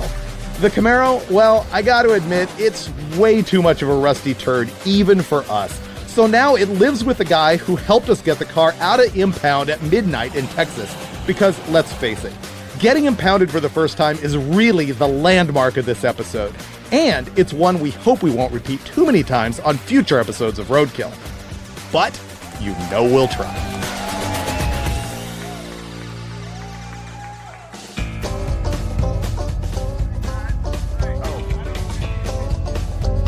Okay. Not very hospitable around here. No. I gave him free entertainment. This time on Roadkill, a vehicle that does nothing well, but it still does burnout. The he hate me is back.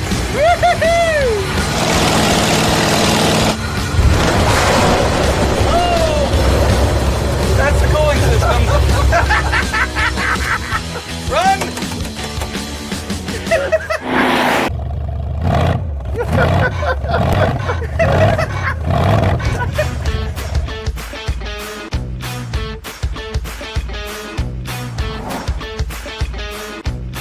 I thought we'd never see this thing again. That looks the same. Look at your handiwork, friend. That was the best part of this whole vehicle. It's not, it's gone. Look. No, it's not. Like, it's right here. I've never, ever seen that done before. That was a pretty good grenade. So here's my scheme. It's right there.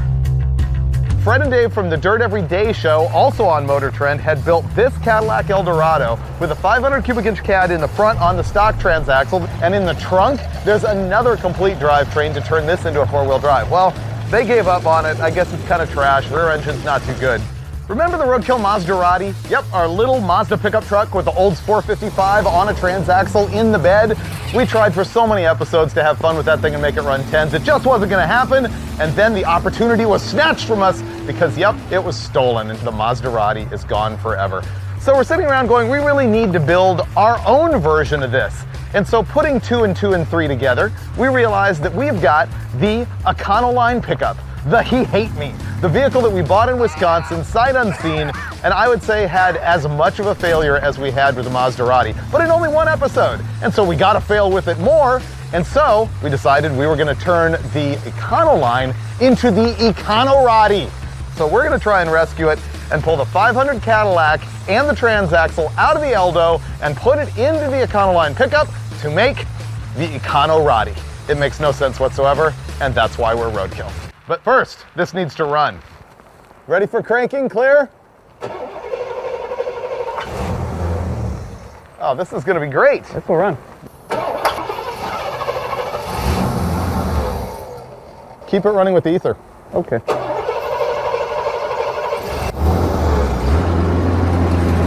Works. Ah, look at that. You're a genius. Warming up, settling right in. This will definitely go 10. Yeah. Ah, let's go road test it. Okay.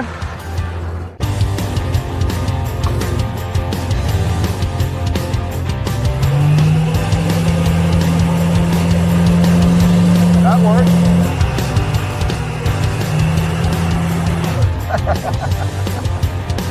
Yeah, my underwears are wet. So it has death wobble a little. The brake light is on. The wipers don't work. I wonder if the headlights work. Boom. All the agony you're having, I'm having plus driving. So you're wet and you feel guilty. And I can't see. I keep thinking we're gonna run into things. Me too. Ooh, open stretch. Ooh, nice. I can Ace Ventura it, but then I got rain in the face. It's a little better than the windshield. Ah!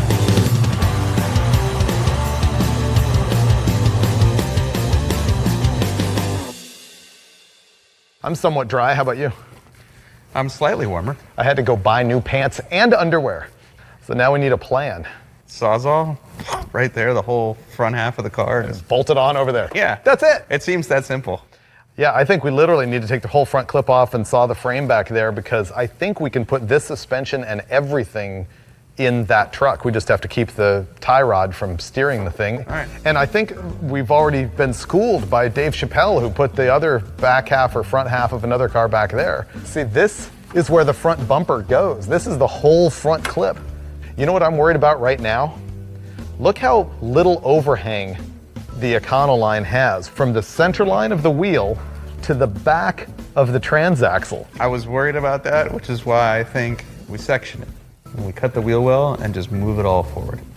I was just thinking it would be really fun to make a truck this long. Oh, stubby it up? Yes. So let's get the front clip off this thing and start there. Okay.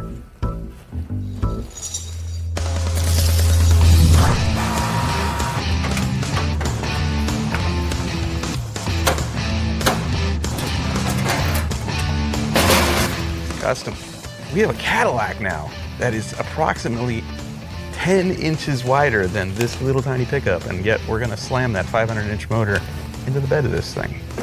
No problem. Okay, the hacking ensues.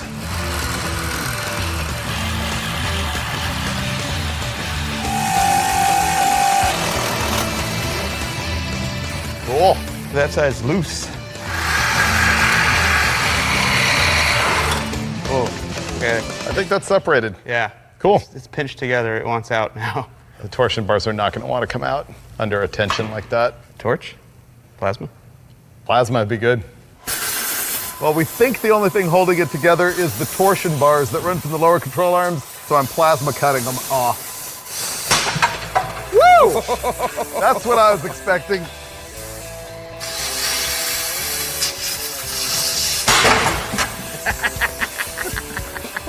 Torsion bar was no match for the plasma cutter.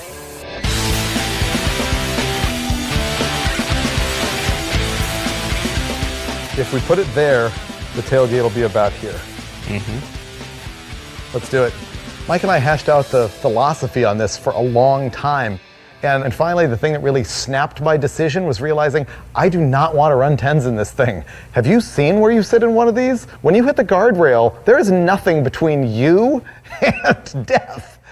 That really sums up my career anyway. But I think we finally made the decision that we're going to go ahead and make it short and goofy looking. This thing is so rusty we cannot unbolt anything, but we can plasma cut anything.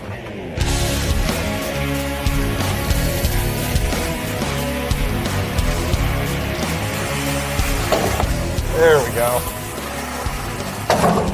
Finally. Well, we sort of eyeballed exactly where the engine's going to lay and where the tire's going to go and everything, and so Finnegan's going to hack this much out of this truck right now.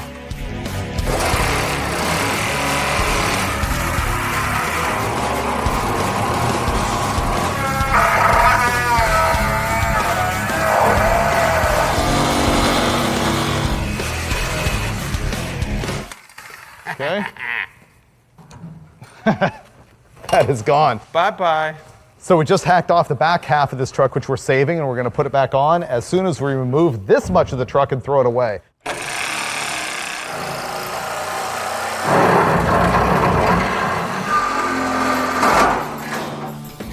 big moment right here because the Caddy and the Econoline are about to go on their first date. They won't be totally married, they won't be welded together, but we're gonna see how they fit right now.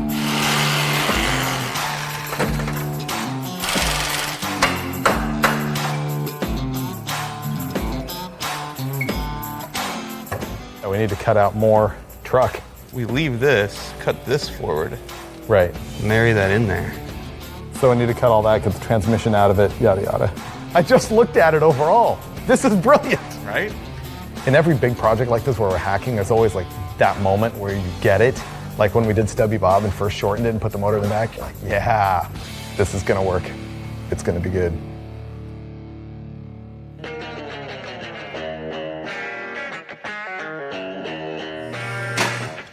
Factory motor mounts go down to that cross member and it's sitting on the oil pan in the cross member and there's 3 bolts holding it. So I think if you just take those 3 bolts out with a trans jack under it, this comes out. See how this transmission is completely hashed and broken? When we bought the Econoline, like the biggest disappointment is it wouldn't even do a burnout. And one of my greatest achievements was at the very end of the episode when I tried desperately to make a burnout and boom, blew this thing up like I have never blown up a transmission before. It was great. Let's go to the instant replay.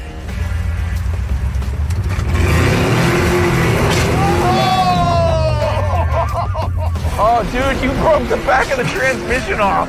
It's everywhere. That is some shrapnel. Look at us dragging junk on the ground. You gotta give me credit. That's the best transmission failure we've ever had on Roadkill, right? Oh, you win. Woo!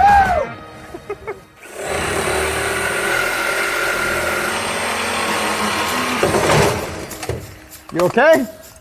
Yeah. There we go. So this engine's an old, worn-out Ford 289. Remains to be seen if it's a keeper or if it becomes scrap metal.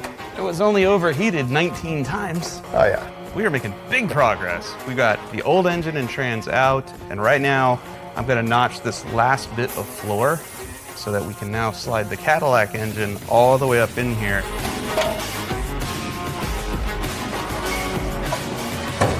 Like it was meant to be. The engine and everything's all mocked up over here now, pretty much like where we want it to be. And there's a difficulty because the Cadillac frame rail's way down here and the Econoline frame rails are way up here. All right, I'm putting together one 2x6 and one 2x4, and I'm just gonna stitch it together. And I actually think it's gonna be stronger than a manufactured 2x10 because it's gonna have this support here in the middle. And I think that our CAD frame is gonna land right about in the sweet spot here. Sounds good anyway.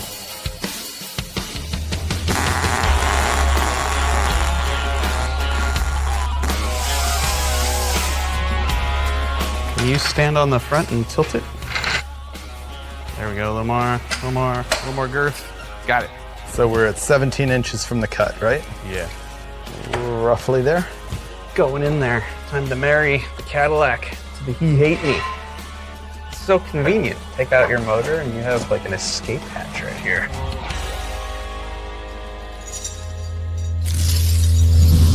Driver's side frame rail is about a 1/4 inch higher than the passenger side.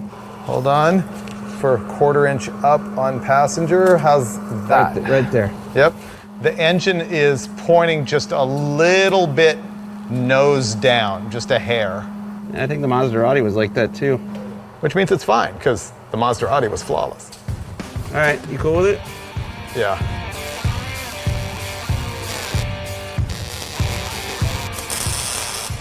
This is really happening.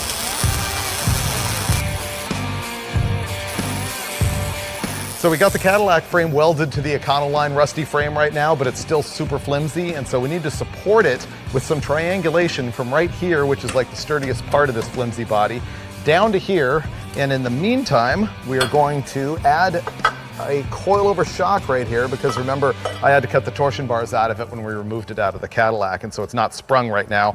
And these old Fox shocks left over from the vet cart are gonna solve that problem. 6 inches there, plus another 2, plus 2. Correct. 8. So 8. We'll take 7 as a starting point in the ballpark. You can see this is a very precision operation, give or take 3 or 4 inches.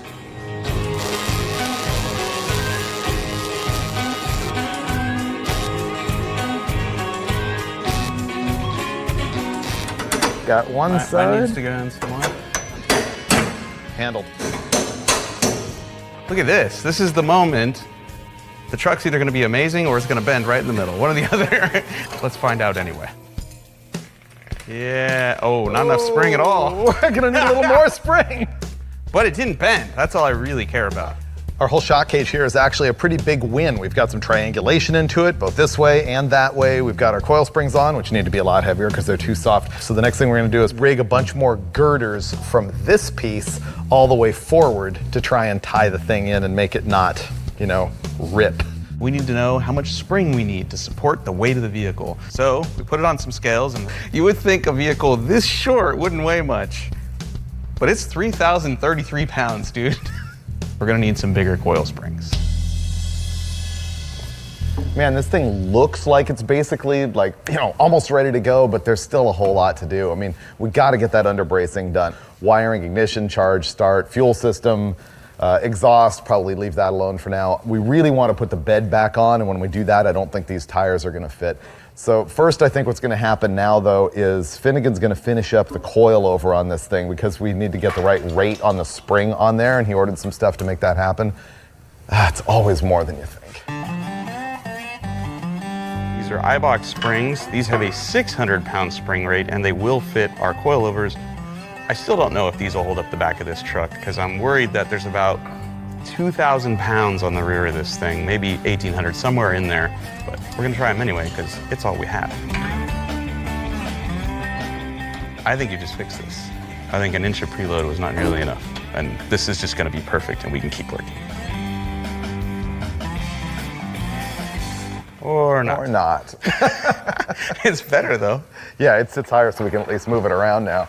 Yeah, the springs are just too soft. I mean, we can get more ride height out of it. Well, it's good enough now to roll it out, put it on jack stands, and go weld those braces and stuff, I think, don't you?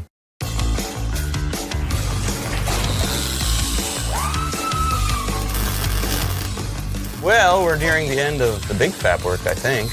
We've got the back half joined to the frame rail. We've gusseted it vertically. Now we're gonna gusset it horizontally. We're gonna put an X from our bulkhead to our stock frame rails here. Then I guess maybe lower it more so we can get as much room as we can. All right, now things are going really well. David is fixing the front leaf spring shackles, and I am wiring the engine all the way up here to our key switch. So we'll at least be able to make this thing fire to life today.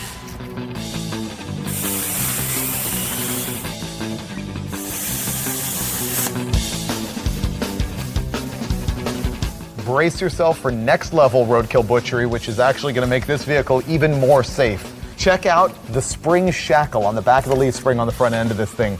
And note that it is already broken into and all misaligned, but look even more carefully and notice that it has already been welded once. And so I will not be taking it apart. Instead, I'm going to take these brand new shackles that I made and I am going to put it right over the top of the existing shackle.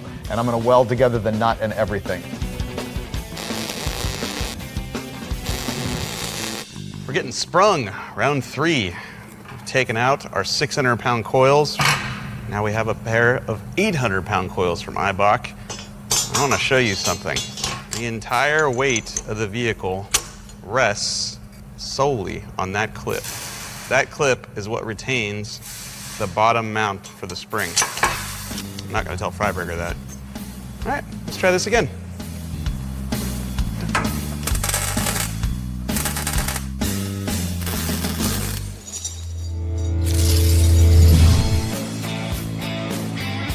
This thing of beauty right here is the basic layout for our new supercooling system. You'll notice this is a different radiator. We actually robbed this out of the Cadillac. The issue now is because this truck has a straight axle under the front suspension, the axle is about an inch away from these two tubes. We're now gonna take all of this back off. We're gonna notch the sheet metal, raise those tubes up, put it back together, connect it to the engine, and right about then, I'm sure Dave will have the rest of the truck finished, and we will be on the road. We have one part left from the old Maserati, and there it is, the gas tank that Lucky removed out from under the hood when we updated the thing on the last episode that it was in. But unfortunately, it's way too big and ugly to put on this vehicle. I wanted to do it, but instead, we got the most expensive part we've installed yet, the moon tank. Look how gas or retro cool this is. It's gonna go in here somewhere. I have to make a couple of cross braces right here.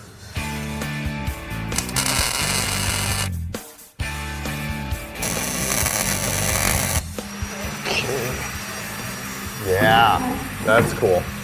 So that means I'm well on the way to getting the fuel system done. Finnegan's still working on the cooling, and I can wrap up the fuel system here, and I've now got the parts that I need to get on the brakes. We kind of got a whole bunch of little jobs all started all at the same time. All right, Finnegan's finally got the whole cooling system finished, so we're gonna put it on the ground and see if those coil springs work. Come on. And it's sinking right to the ground again. Yeah, but I think that's just because your front's doing a wheelie. Look, see, this is what it's gonna look like driving down the street. All right. Not too bad. Look at that. They could probably use some more preload, but there we go. Let's crank it up some more. Pretty good. What do you think? Oh, yeah. Oh, we're set. We need to fix the steering because the front end is pigeon-toed. That wheel over there, heading that way. This one, kind of heading this way. And I'm sure the rear end is not exactly dead true on the chassis either, so this is gonna be fun handling. One of the cool things about this whole swap is that this whole part of the Cadillac is like a modular suspension, transmission, and drivetrain unit. Meaning it's got the control arms and everything, which are actually like way more beef than anything we had on the Maserati. The downside is because this is a front end, it steers and we don't want it to, so we have to lock it out. When Fred and Dave did the Cadillac, they just took the whole steering box out and welded this brace in right to the steering linkage to keep it from steering. I'm gonna be here all day filling this thing up. There's no thermostat in this engine, which is the only reason I can get away with filling it right from the top through the water neck. And I'm gonna go up front. It might have been too good to be true. Dave, we're gonna need another Cadillac radiator. I installed this radiator without noticing that right there. But we'll get another one, and the rest of the plumbing dialed. We're nearing the end, and I'm procrastinating on bleeding the brakes and moving on to shifter. Finnegan's working on throttle. This is the shifter that came out of the Dirt Everyday Cadillac. You can see it's trophy truck style. I think the cable's long enough, so I think I can make this work. I'm fabricating a mount right now that will clamp the cable right here and secure it so that when he puts it in drive, it probably goes in reverse, but at least they're connected together. Boom, carburetor's already filled. That junk runs.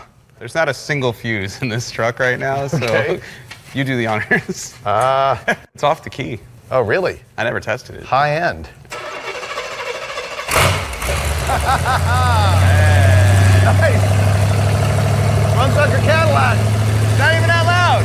Okay, that should be reversed. That's forward. Whoa! Look how much it steers. That's not good. Yeah, when you brake, you pretty much crash this into a busload of nuns right there. That's all the slop in the factory steering. I was on this side, I don't know, it turned left. When you hit the brakes, it went like Yeah, this. it went in, and so did this one. So they both go this way, so it's fine. Drive? Yes. Okay. It's not awesome, but it's awesome enough for us, for now, to go drive. Oh, this feels weird. Hey, I want to go for a ride. This thing is so gonna wheelie. Let's see, this should be drive. Feels like it, yep. Okay, let me do a quick brake check. Oh, it's gonna endo, dude.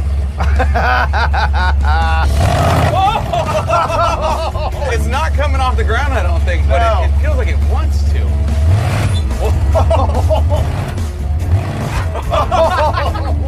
So that's the shocks bottoming out in the back. Probably, yeah, and it's steering all over the place because the rear end and the front end are both jacked. It does the cabbage patch. Yes, Like, it does. The nose dives and the back starts steering. Oh, it's so weird. Oh, that's the back end hitting the ground or something. See, right now, this feels pretty good. That's because they're going 12. Whoa! That is hilarious. We go out there and we drive the thing around, and the first thing we notice is you stand on the brakes and it just, it endos. And when you goose it, it seems like it wants to do a wheelie, but either the shock is bottoming or the frame's hitting the ground, something. So it seems to be overheating. I don't know why. We're gonna roll it out there and do what's really important, which is find out what's stopping it from doing wheelies. We came out here to watch the back of the thing to see if it's hitting the ground, and we need to hurry because it's hemorrhaging all of the fluids right now. All right, go ahead. It bounces the back off the ground. Do it again. Oh yeah. It actually hops the rear wheels off the ground. Oh really? Yeah, try it again, it's great.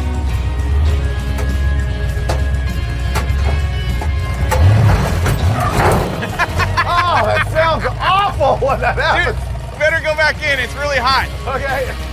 That was all kinds of ridiculous fun in all sorts of ways that mean that this thing is terrible. It's too short, it doesn't steer right, the front end's too soft, the back end's too soft, the frame hits the ground, but it does endos.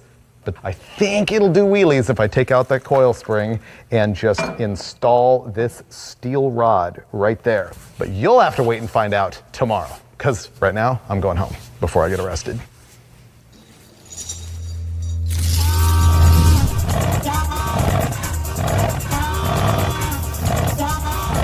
It's already better than the Maserati. All right, it's so bad. You know, around town, I can see cruising this to the local eatery. Maybe taking the kids to school. This is a good speed. Whoa! See what I mean? It goes right when you do that.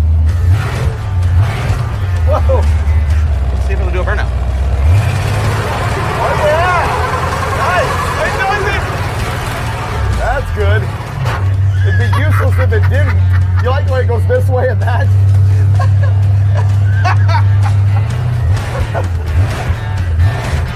This is so unsafe. I know.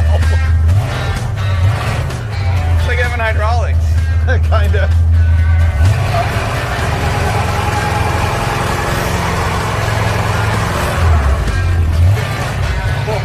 It wants to wheelie at the end of the burnout. Ooh, that'd be cool. What we need is a big open parking lot where we can just derby at will without running people over. Oh, watch it tear up the train tracks. That's our open parking lot.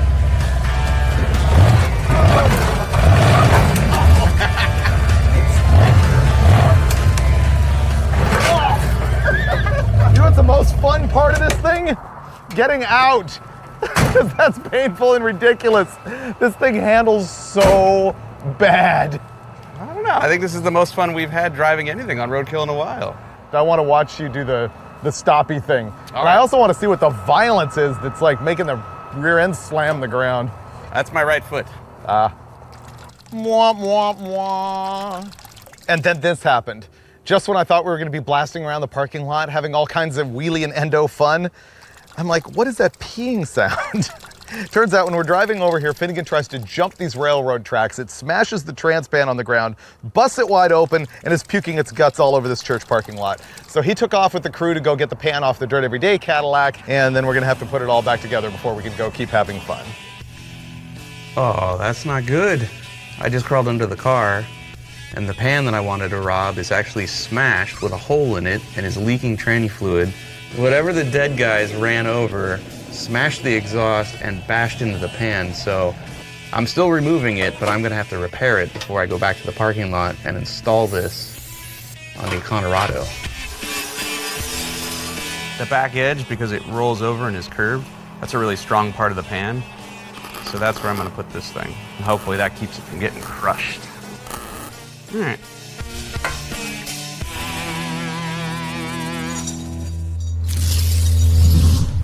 Yeah. Come bearing gifts. I want to push it up out of the puddle.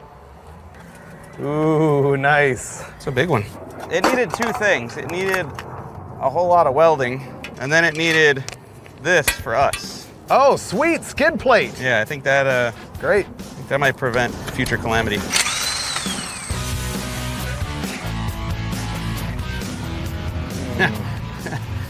You wanna hear something funny? I'm ready.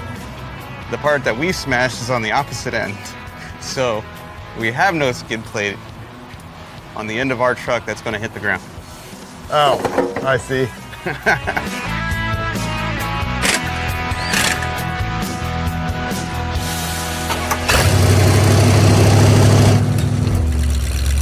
Finally, we're at our very first test. He is going to haul in here and stand on the brakes. We're going to find out how far the back end comes off the ground. Go! Okay, here we go. Where's the brake pedal? Kind of weak. All right, I need better control. Let me try again. Yeah. All right, so test one just locked up the front brakes. I'm thinking he's going to need to modulate it and put more power into it. You know, threshold brake it to get that rear end to come up. Oh, oh, oh, wow. Oh, dude. The rear wheels are going, I've got the steering locked out, but it still is counting on all the slop and all the tie rod ends and everything to keep it straight, which it obviously isn't. This is gonna work now.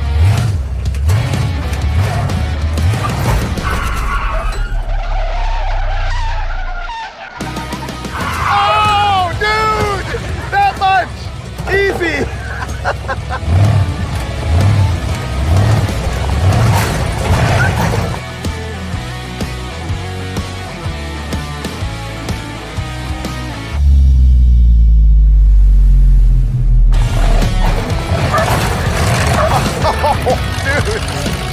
That is so violent. I think I'm gonna break it.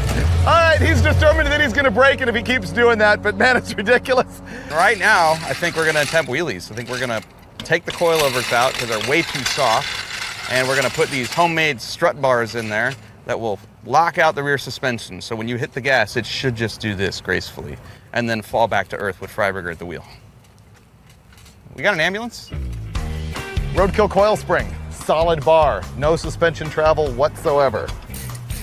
Our fabrication has worked pretty good. Thus far.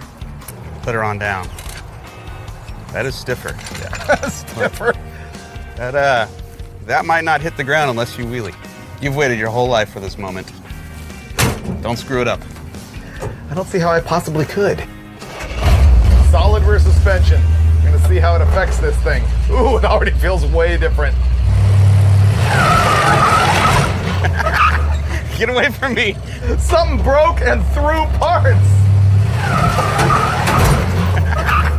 I believe you broke, yeah, you just folded the tabs in half. Yeah, I thought that might happen. Oh, but it's still functional. That's the end of your wheelies, but that doesn't mean you can't do donuts. So it still has not suspension. It's just much lower ride height. You have stiff not suspension. It wasn't gonna do a wheelie. Not easily, anyway. Roadkill car's never really broken until it can't do a burnout, right? I don't think this is gonna let us down. Ready for tire fire? Oh, yeah. There we go, there we go. Sounds bad.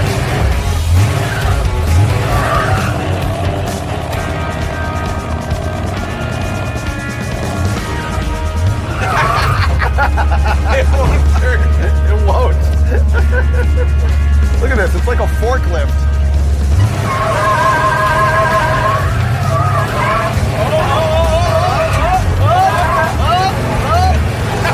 There we go.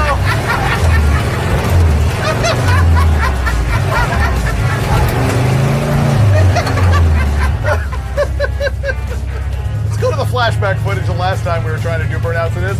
It felt exactly the same.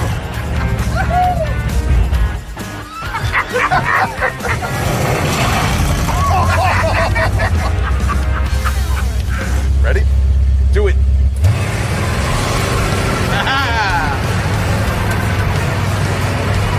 It's working!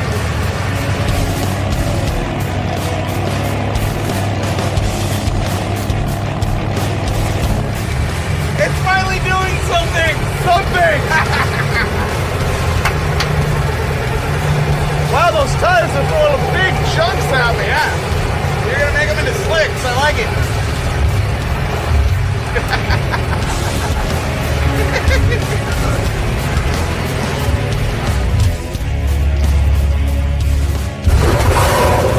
Oh! That's the cooling system.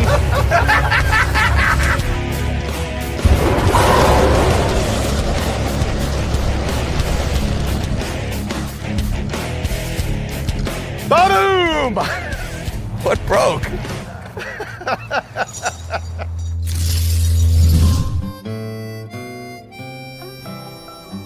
Well, that was completely stupid, even by Roadkill standards.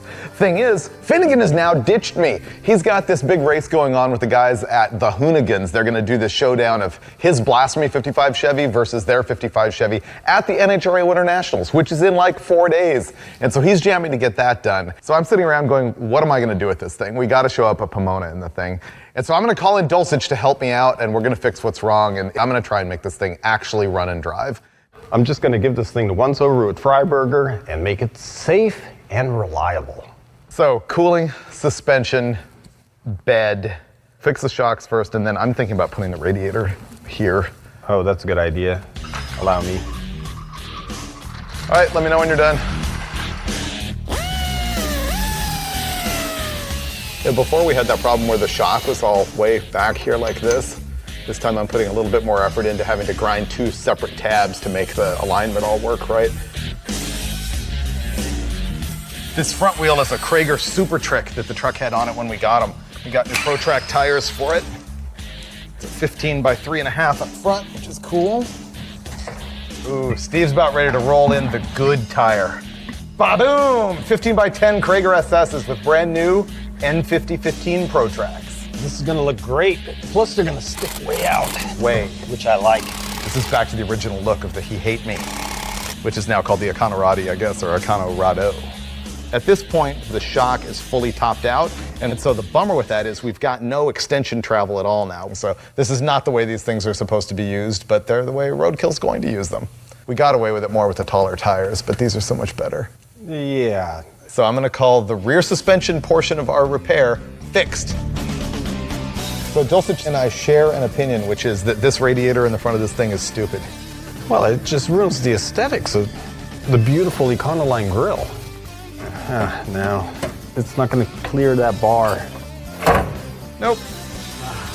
We started out with the radiator out front. That was a disaster. We thought about putting it right behind the cab, but the Maserati proved to us that that didn't work, so we went all the way out back. We got the radiator mounted. Now all you have to do is figure out how to plumb it. Okay, what I'm gonna do here is replace the shock absorbers. They replace pretty easily, and this thing is gonna ride like a Cadillac. All right, down she goes. Whoa, look at that. The shock absorbers actually lifted the front end of the vehicle, so gas charge shock. I like oil better, but I'm old school. This is the part I've been waiting for. Yeah, we're gonna put the whole project to bed right now. Exactly. Question is, how? Answer, a lot of hacking. We're just gonna take half the wheel tub, the whole floor. I hope that the wheel clears. Got it. I can't wait to see how great this looks. Me too. Okay, we definitely need a clearance for the coilover. Oh, the tire is gonna hit. We need to trim the wheel well. What a bummer. Oh man, we're gonna have to lose the factory wheel lip. Maybe I can just move the whole thing up. Just cut out the wheel tub. Just, you know, like here, here, here, and just move it up. Move the whole thing up? Yeah. You mean section it? Yeah. Well, Freiburger, I think you're probably just the man to do it. I'm gonna.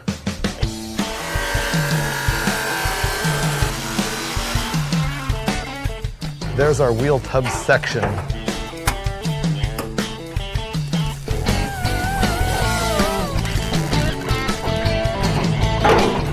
That fits like a glove.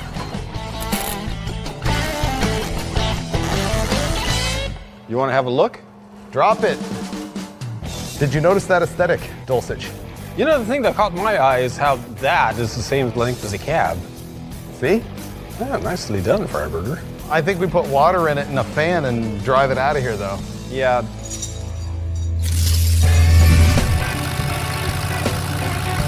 It's way more controllable now, though. Oh, good. Yeah, it was super sketchy before, whereas now it's, you know, normal. Not only that, but it looks great with the bed on it. Yeah. There you go. See, you get past that stumble, and it's just mint.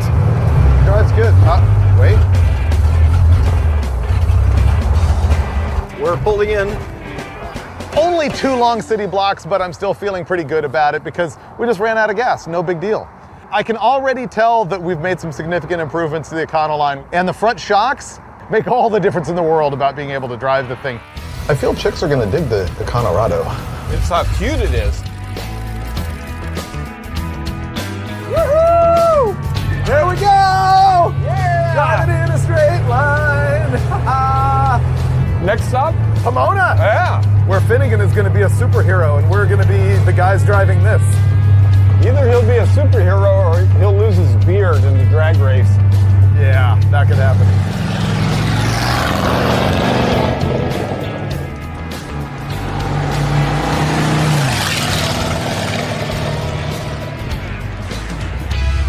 We're here. Made it. Hey, there's Finnegan's car. Yep. Ready? Yep. Oh! Ah! Boom! You know what? I feel vindicated because like 3 days ago when Finnegan and I were messing around with this thing, it was absolute trash. Now it's just garbage? Now it's just garbage. We proved it's actually like a functional, cute little vehicle. I don't know why I keep saying that. It's just so cute. I really like this thing.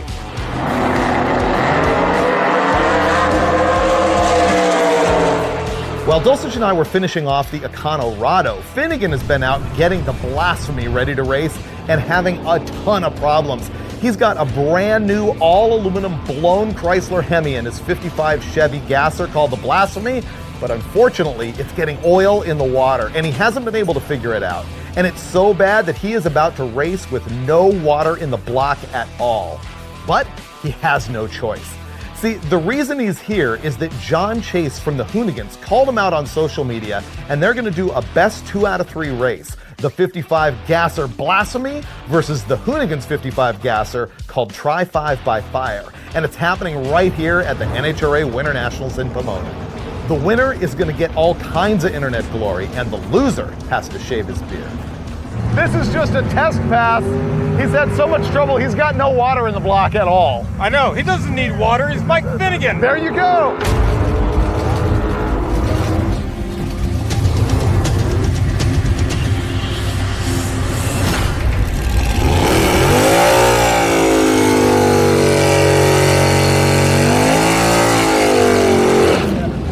Keep in mind, he has no water in the block right now at all.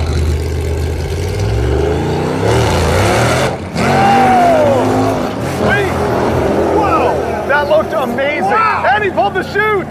Yeah. That was a beautiful wheelie. And I don't think there's any parts on the track, so I think we survived that one. Now he's got hope. That was a hell of a ride. That is the biggest wheelie this car has ever made. Finally, we're about to get to the internet's most hyped moment of 2019. Yes, it is. Clearly. And Finnegan is going against the Hoonigans. They have a Junkyard 5.3 in their car with like a Magnuson supercharger on the thing.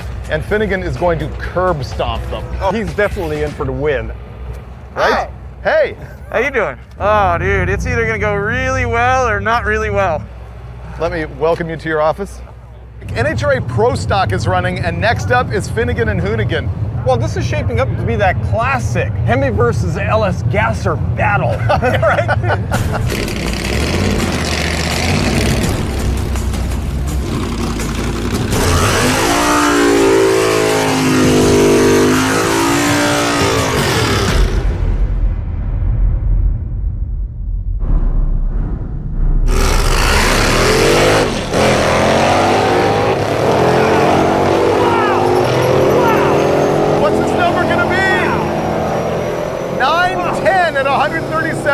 So Finnegan knew he had this guy covered bad. He went faster than that last night in testing. That was a true donkey stomp. All right, that's one run done. Oh, dude, I'm so glad that's over with. Didn't wheelie. Motor seems to be okay, even with no water in the radiator, and it ripped. We went a 910 with the shootout and off the gas, so the thing's an animal. And I'm worried about John's car, genuinely, because they're gonna swap engines right here at the track, full-on thrash, and then put his race motor in and go line up again. He's got 2 more shots at this. If I win the next race, he's done. His beard comes off, and John's chin will be really cold for the rest of the summer.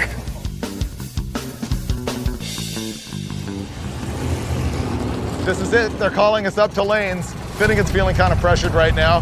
Come on, let's go, let's go, let's go. Here we go. Hoonigan has a brand new engine. They're claiming huge power. Finnegan is basically the same deal, but his starter doesn't work. So we're hoping it doesn't stall it in the burnout. Oh, that is not good.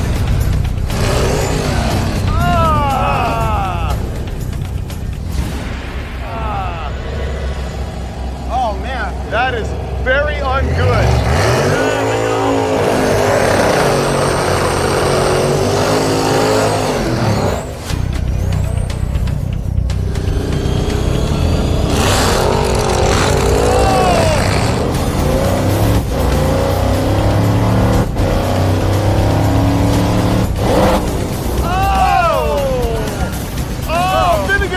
First and one, but that was hideous. Wow. But a win is a win, and John Chase is about to lose his beard. It felt good, but man. You all right? What happened? Clutch went out completely, no clutch. Man, it felt good though. I actually left. Mine didn't want to leave at all. I was overheating. In the end, Finnegan won the showdown with the Hoonigans, and I gotta say, it was not pretty. Basically, he failed less than they did for the win, which is kind of appropriate. But he was able to keep his beard while John Chase shaved his face bald. But it was at the price of probably another Hemi rebuild for the Blasphemy. In truth, I think the real win in this episode was the Econorado. Think back when we got this thing in Wisconsin. It was a rusted out pile of scrap, and I blew up the transmission, and we didn't really even love the thing. Honestly, it was on the for sale list. And when Finnegan and I started to put the 500 Cadillac drivetrain in the back, we really didn't know which way we were gonna go. Maybe the Econorado was gonna run in the 10s like the Maserati never did. And honestly, now that it's all short and stubby, that's out of the cards. I am so thrilled Dulcich and I got together and made this thing actually run and drive okay. I'm thrilled that we put the bed on it because now we got a cute little vehicle for the Roadkill fleet. And maybe, just maybe, you will see this thing again on a future episode of Roadkill.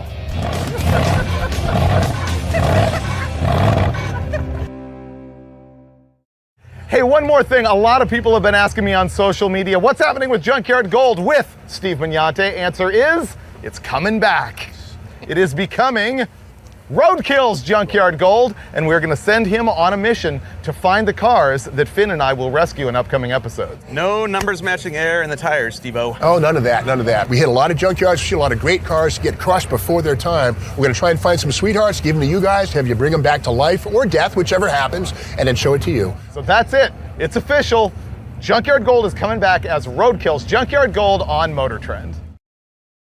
Honestly, I just can't live with the radiator up in the front like this. I mean, you've got an Econoline, it's got a trademark, grill here, grill down there, and you just slap a radiator right in front of it? I mean, what kind of crap is this anyway? What kind of a show are you running here, Freiburger?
Yeah, forever starts with you.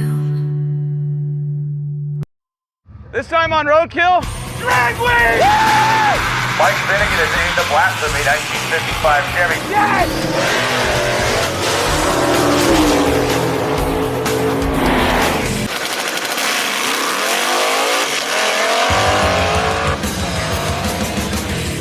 Hello and welcome to Virginia Motorsports Park and day one of Hot Rod Magazine Drag Week 2019.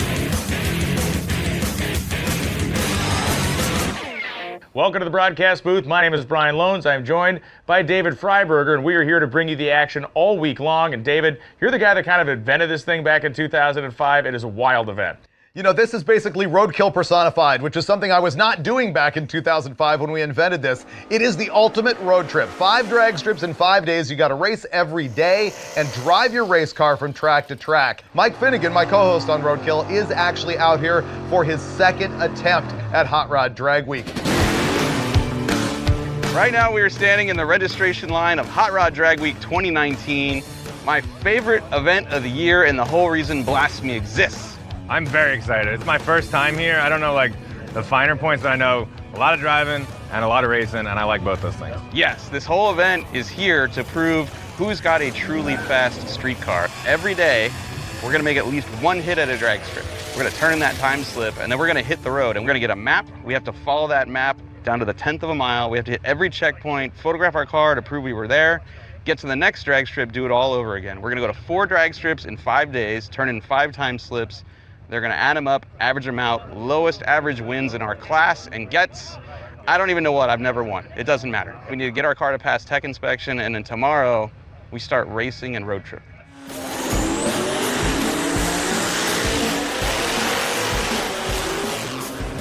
Our drag week entry is my 1955 Chevrolet Bel Air called Blasphemy. It's called Blasphemy because it's got a Chrysler Hemi in a Chevy shoebox. Ever since I supercharged this thing about 2 years ago, I've done nothing but explode short blocks, probably as often as I changed my underwear. And until 3 days ago, this car didn't even run because per usual, it was broken. But at midnight last night, it roared to life, came off the chassis dyno. We found a drag strip that turned on its lights for us, and I made its first hole shot in over 9 months. Then we slept for 2 hours and came straight here. So we're at Drag Week pretty much with an untested car, and I'm sure it will go great, and there will be no roadkill type drama.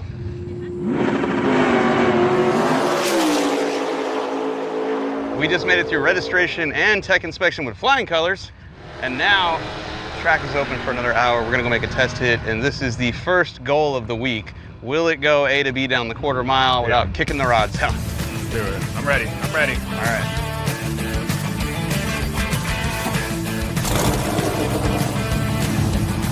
All right, so this is our first practice run. This engine just came together last night and got tuned. So everything really hinges on this. We want to finish put down a clean and fast pass. Hate anything is a total win.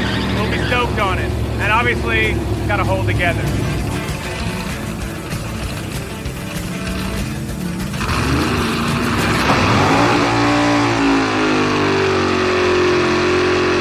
Well, if you're watching bring the car up to the starting line, going to see how that big Hemi runs. He's going to have to bang through all the gears. And Mike Finnegan, pre-staged and staged, and here he goes.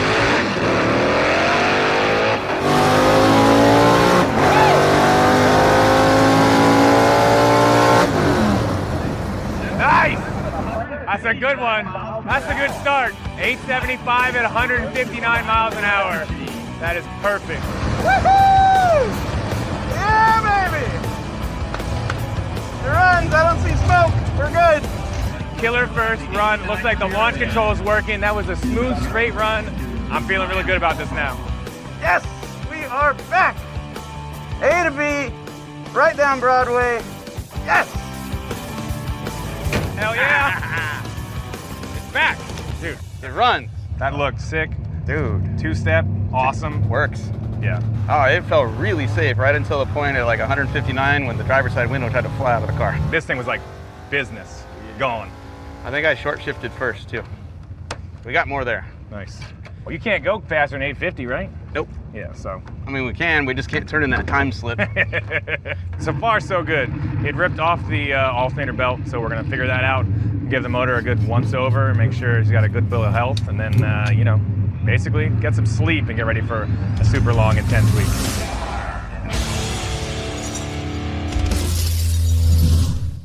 It is Monday morning. This is the official start of drag week.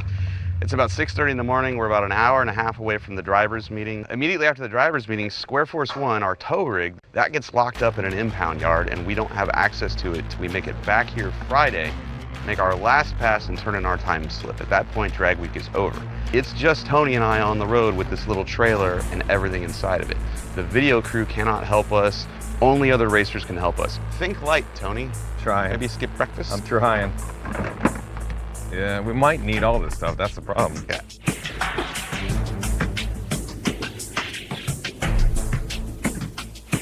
As soon as we got to the driver's meeting, it started pouring. So we're in the middle of a rain delay. We have to wait for the whole track to dry out. It could be hours. So right now what I'm doing is I'm downloading the data file out of the Holley Dominator EFI box. It tells you everything. If I missed a shift, it tells me that. If I, shifted perfectly, it tells me that. If the motor bogged at the starting line, it's basically better than any driver. It doesn't lie.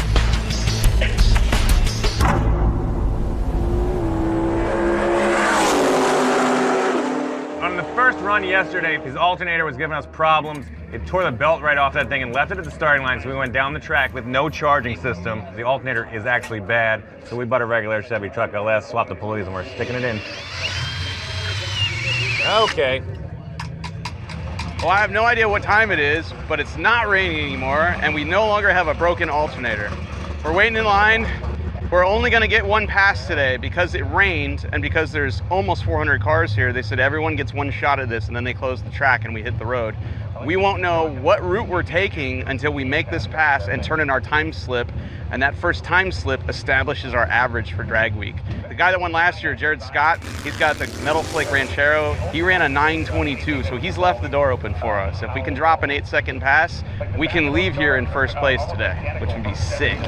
Mike Finnegan will be taking it with more than 300 other competitors as we get ready to start things here at BFP today.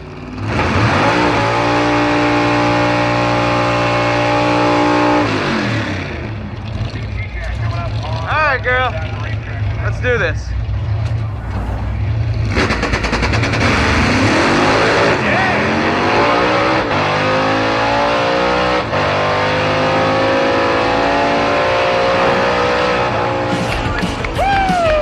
Best ever, 852 to 161 miles an hour. Woo! We literally can't go any faster in our class, in our car. Hell yeah, that's amazing. Woo! It was not pretty, but it worked.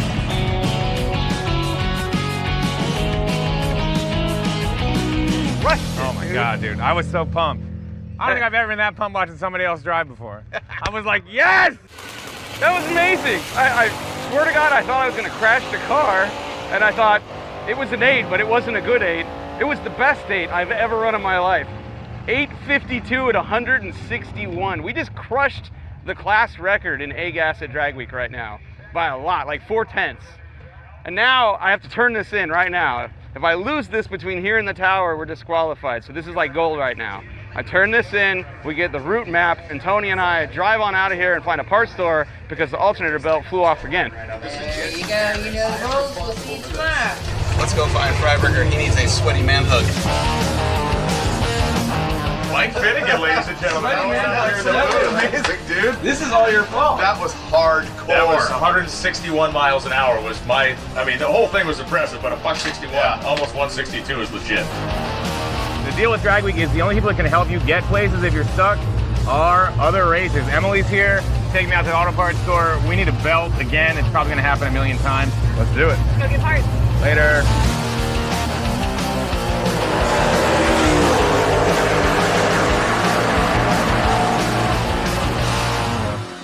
We have a really long way to go. 228-mile drive ahead of us, which doesn't sound far really, but we won't be on the highway. It's going to be like this. It's going to be fun, but the car is not ready to drive on the street. We need to put the street tires on. We need to put the side pipes on so we don't go deaf. I got to put another belt on. Green belt might be the key because we keep breaking these. It's a money belt. During the burnout box. That's right. All of that, then hit the highway, hit every checkpoint tonight, Yep. drive every inch of the route, and then celebrate it. Just got to do a couple things to get the car ready for the road. Put the street tires back on it. It's been about an hour and a half ordeal. Yep. They weren't bent before, they are now. We've got little inserts that go into our mags with flat tops that we put regular nuts on top of. And the power and force of this thing launching has basically crushed those inserts into the wheel studs. And these wheels have been stuck on. David Newbern and I have been pounding on them. We're about ready to come out.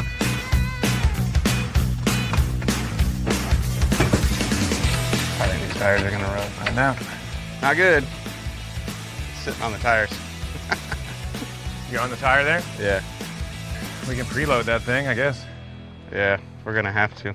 So after a really long day and being the last people in this parking lot, we finally got everything loaded in the trailer. We got the street wheels on, lowered it down, and everything looks like it's gonna rub real bad. We're gonna jack it up, put the shocks all the way up, because it's got adjustable shock mounts, and hopefully get out of here before the sun goes down.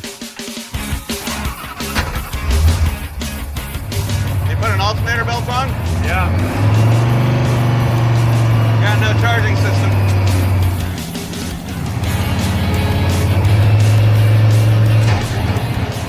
Much quieter. I need gas.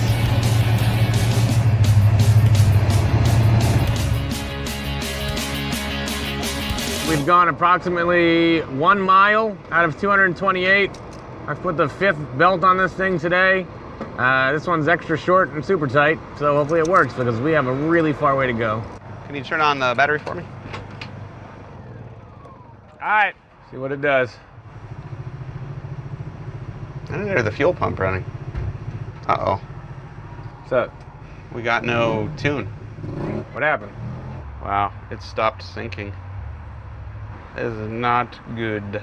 We put a tight belt on the Blasphemy and we're just about ready to get going, and we turned the car on and it's not seeing any computer smarts. I don't know, it shut the car off and we were charging the battery. When we went to start the car, there was just nothing there. Like fuel pumps didn't turn on. Anything that was controlled by the ECU for the EFI just wasn't functioning, so. Like was off, we're just charging it. Would we overcharge it and explode it? Yeah, technically it should have been disconnected while we were charging the battery. Tony probed all the wires. It looks like it has power going to the ECU, which is the brains of everything, but I don't think it's working.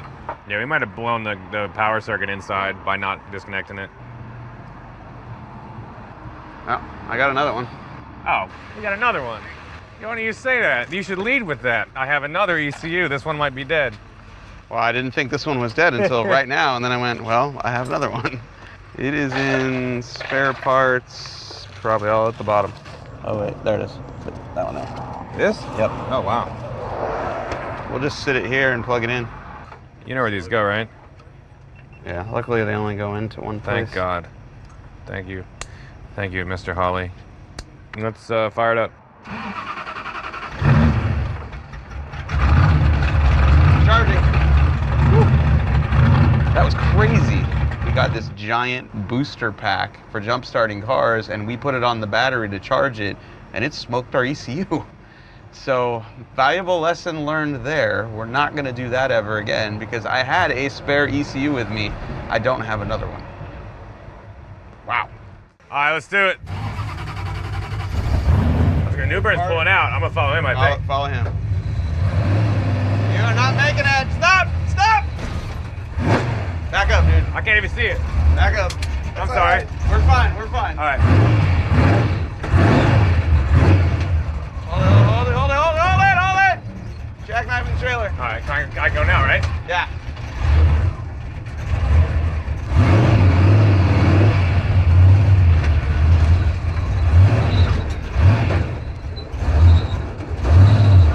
There we go. All right.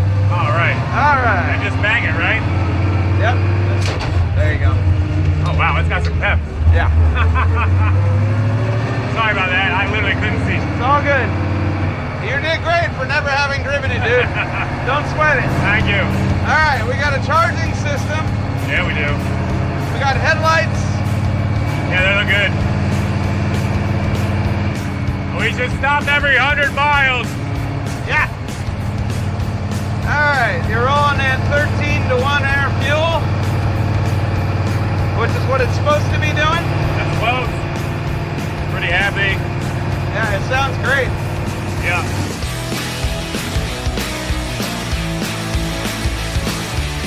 All right. Checkpoint 1, done. Cool, let's roll. Get out of here.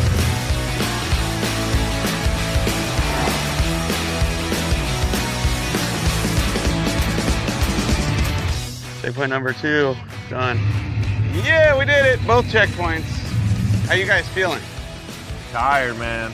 We're doing the damn thing. We are doing the damn thing.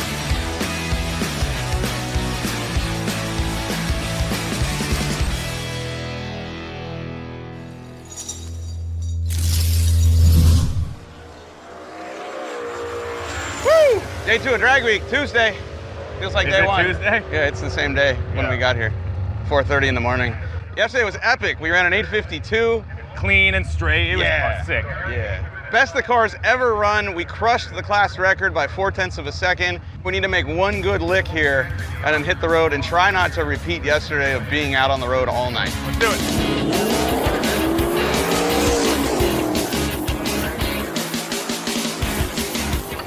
What are we running around on? 59? Oh, yeah. You got anything in the middle or no? Yeah, if we go too fast, I've got a 50 and a 54.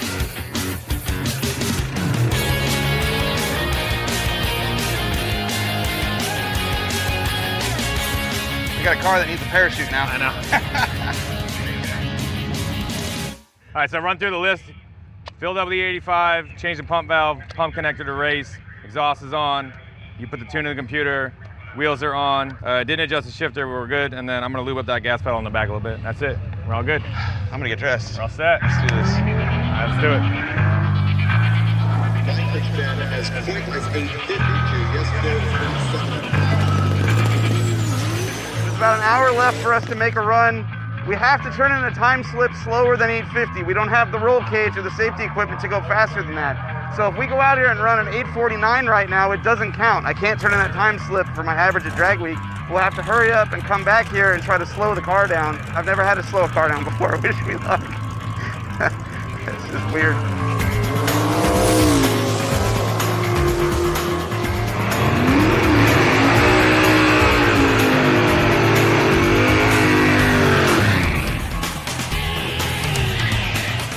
Right in the groove. We're gonna go quick.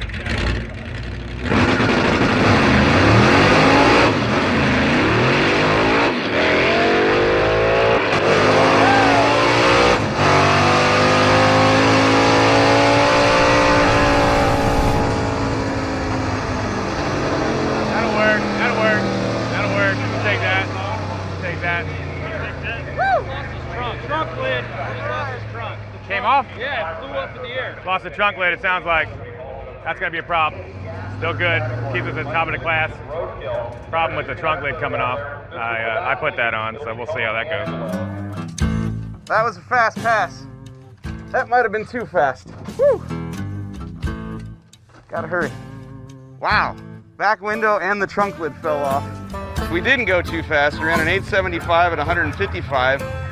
At like 3/4 track at 160, the back window tried to suck out, and then the trunk lid did suck out. It broke completely off the car. It bent the chute mount, flew into the air.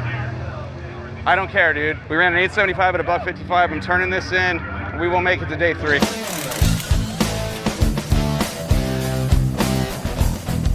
Taping our back window, bolting our trunk lid, packed the trailer, and we are on the road. It's a race car now. We're doing this about 5 hours earlier than we did last night. Feels good. Real good. Oh, yeah. Joe? Let's do it.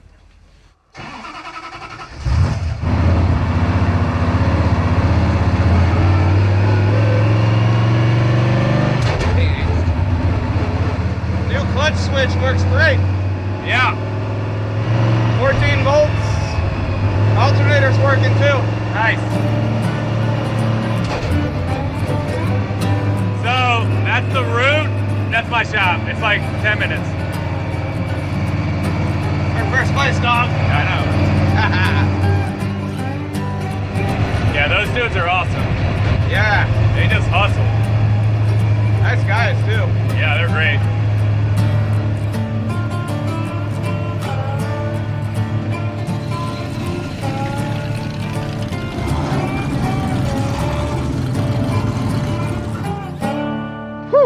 First checkpoint. Hell yeah. Good old Westchester, Pennsylvania. It's beautiful here. Yeah, dude. This is a big part of what makes Drag Week awesome. None of us are racing for money. Somebody has an issue, everybody stops, everybody helps. We all got one common goal, dude. Get to the end of this 1,000-mile lunatic road trip with your car in one piece while going as fast as you can. In case you guys need it, there's more parking. It's additional.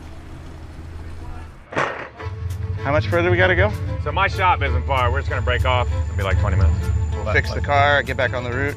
Yep. Yeah, sleep it up.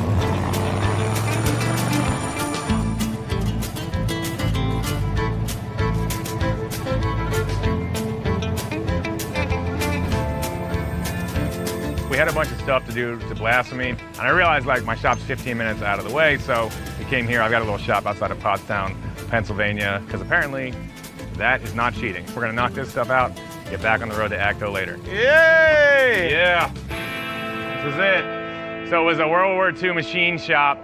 They did gun barrels for gunships. I love this spot.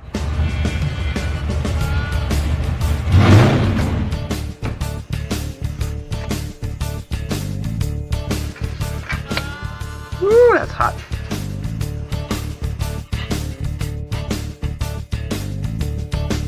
This engine was just built about 2 weeks ago, and this is the oil from that dyno tune session. We're now gonna cut the filter open and see inside of it and find out, is it healthy or not? If the motor's not healthy, we'll find metal in here. Nothing in the bottom of the filter. Pull these pleats apart, look in here, and then wipe your brow when you don't find any metal in the motor. I want you to understand how happy I am about this. And we've made more passes in the last 2 days of Drag Week on this new motor that Harrell Engine and Dyno built than we had in the last 5 rebuilds of that old engine. This was a heck of a pit stop.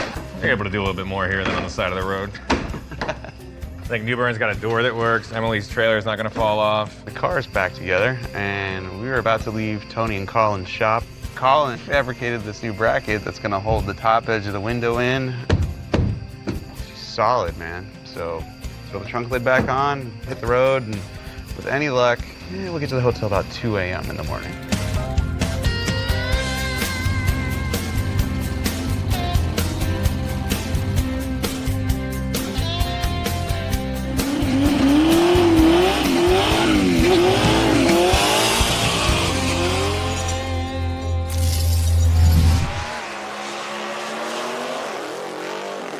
Well, David, it's time for Mike Finnegan to come up, makes his first attempt here at ACTO Dragway. It has been a good week for Mike so far, but it has not been the smoothest drag week for Mike so far. Well, I would say record levels of not fail for anything related to Roadkill. Now, they've had massive success with this thing. 852 the first day, 875 yesterday. However, we also did see the trunk lid go like way above the scoreboard in the lights there at Cecil County yesterday. I understand they didn't get into like 2:30 in the morning working at Tony Angelo's local shop in Philly, but they got the thing going. They've got it out here. I've been fairly disconnected from their program, so I have no idea if he's going to come out here and lay down a number or if it's going to fall on its face. Get your stuff on. I got this. Okay. Thanks. Get the car fired up. Okay. Mike Finnegan gonna let the big Hemi eat. He's gonna have to grab his way through the gears as he bumps the 1955 Chevrolet in and blasphemies off the starting line.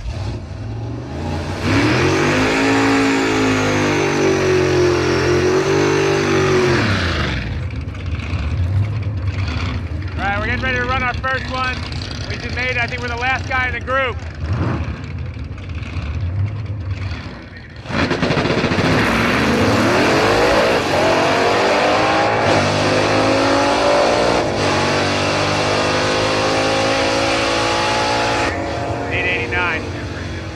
We ran 889, 155. Looked like it spit out a bunch of black smoke. Mixer didn't look right, or maybe the two-step working right.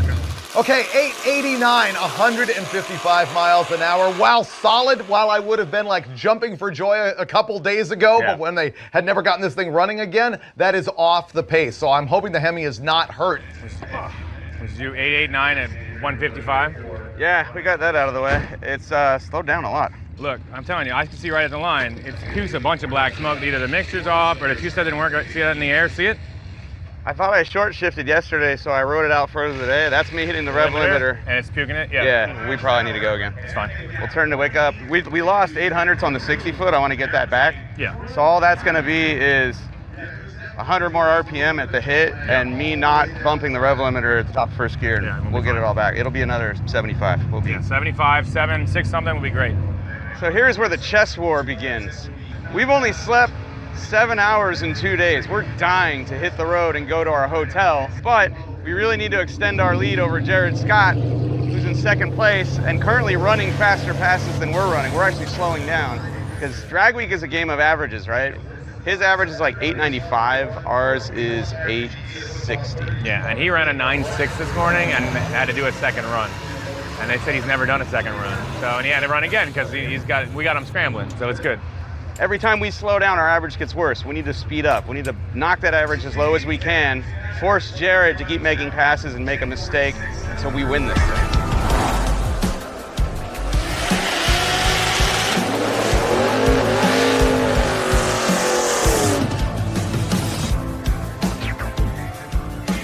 Dudes! Yeah. What's happening? How you doing, dude? Yeah? We're going again. You're going again. I heard that, which is why I wanted to come talk some sense into you. Come on. Do the math. I know, we have been. Mathematically, he cannot beat you. No. I know, we're going backwards, though, is the thing. I know. Are you concerned about that? Are you hurting it again? No, I don't think it's so. not hurt. The problem was, test and tune on day one, we had no alternator. Right. So it learned and corrected for that. So yesterday and today, It's a little fat. it is unbelievably fat. Really? Yeah, it's pulling 18% of the fuel on the top end. I'm trying to keep this change very conservative. Yeah. Keep it all alive. Yeah, but Yeah. the number you just put down mathematically will keep you in number one. Yeah, you don't for sure. have to make a test and tune pass. Yeah. Yeah. But you're gonna. Yeah. Yep. Yeah. It's too slow. All right. I love you people. This is gonna be good. All right. All right. Be safe. So here's the thing. Me and Brian Loans have been up announcing Drag Week for the live feed worldwide, which is why I haven't been racing with Finnegan. But then I heard that they wanted to make a second pass today, and I had to come down here and try and talk some sense into him and go, dude, you do not need to do this. You're taking a risk. You're going to win if you can just hold it together. They're going to try and make this thing faster. And so this could be where the episode gets good, because he is taking a risk right now. If it breaks and he doesn't finish the week, he's going to hand the win to Jared Scott.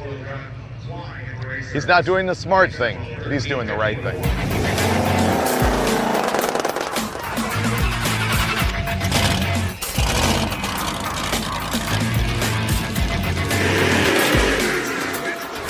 Windows up. Windows good. Oh, window net.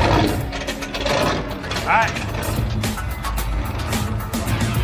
Well, Mike Finnegan heating the tires, the 1955 Chevrolet, going to try to get some of that performance back that he lost. You know, we've seen this car in the 850s, as we talked about. It was in a high 8-second run last time. Let's see what he's got in the tank now. Yeah, he felt that it was a little bit fat at the top end, so they pulled a little bit of fuel out of it, and we're going to see what happens. It's about to run David Newburn and absolutely blow the doors off him, but it's fun when it's your buddy.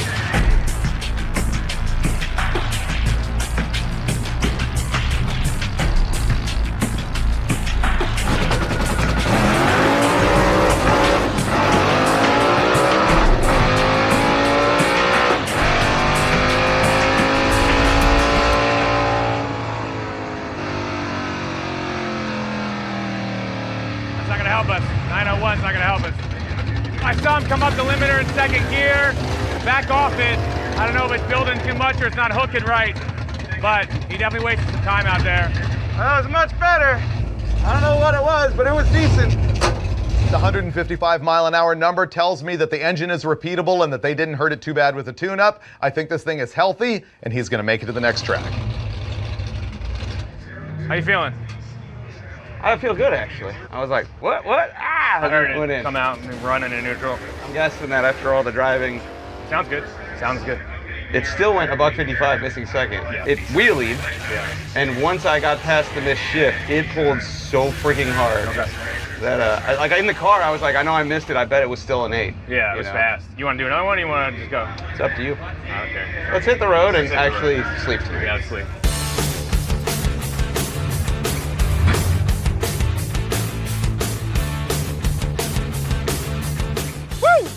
Checkpoint number 1, day 3, Hot Rod Drag Weekend. For once, there are other drag weekers here and the sun is out. It's still 120 miles to checkpoint 2. Oh, trailer burnouts. Disrespectful, immature, inconsiderate, awesome.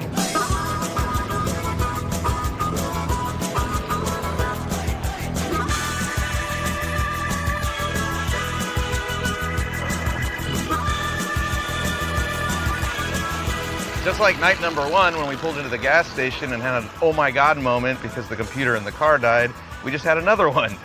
We're driving down the road and all of a sudden it felt like something in the front end of the car exploded because we were all over the road. So we swooped into this motel parking lot, jacked the car up, couldn't find anything wrong with the front suspension or steering, and then it dawned on me, maybe it's not the car.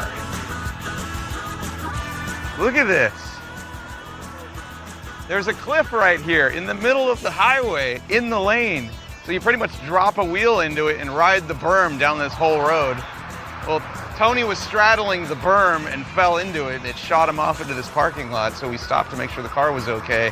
Turns out, car's just fine. Damn, Marilyn.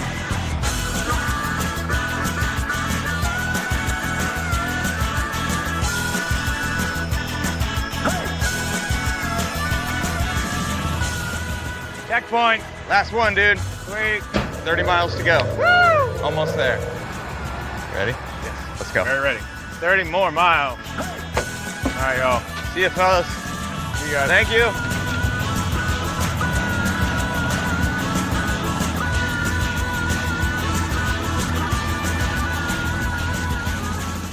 Know what this is? This is a celebration. That's what this is, because we are at our hotel, day 3 of Drag Week, on the same day we left for our hotel. Before midnight by a couple minutes. Yeah.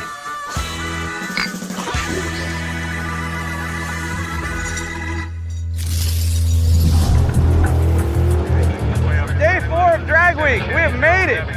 This is the second to last track. We need to run 1 8-second pass here today. That ought to be enough to stay in first place, and then we're going to drive to the end of this thing.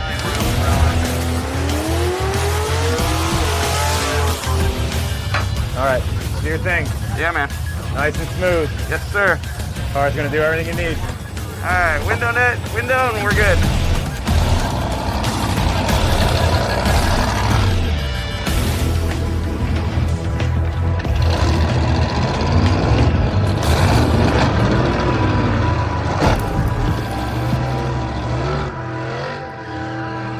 Hey, throttle position's not working. Nothing? Nothing.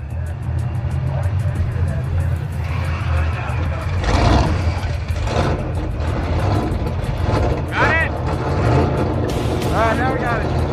And here comes Mike Finnegan around the corner in the blasphemy 1955 Chevy.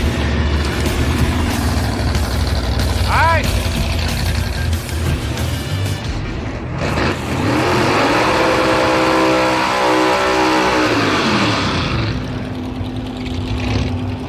Come on, take your time.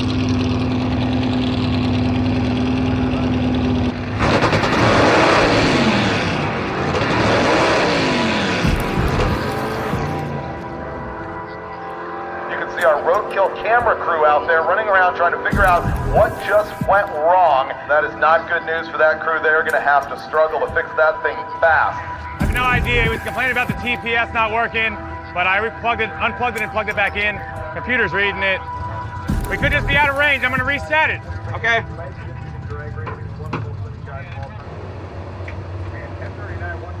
Try it. Watch this. I moved the pedal this far. And it ain't reading. We got to reset it now in the computer because it's got a new 0. Okay. See, it's turn it off and back on. Seeing 5. Do it again. It'll work. It's working smooth. You just got to do it again. Make sure you're totally off it. What does it read now? 0.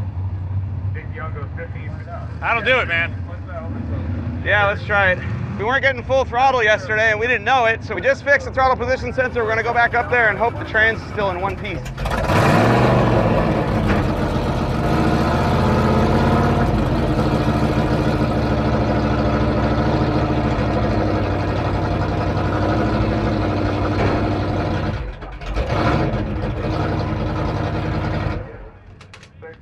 Done. We got no first gear. Try to make a run starting in second, just have a time. You maybe can run a 10. All right. We can fix this and get up here and run another race. All right, here's what's going on. We just tried to make a pass on day 4. First gear in the transmission broke. So I'm gonna go up here and try to make a pass in second and get down the track, pull the trans out and fix it. I'm just gonna break the beam. I don't want the parts in there to break anything else. So I'm just gonna, no burnout, go up there, break the beam and go back to the pit. If it broke the gear in half, won't the pieces go in the other gears? I think you're all right. I drove it around. I would run it. All right. You're talking about not running it hard. I told him to run it hard.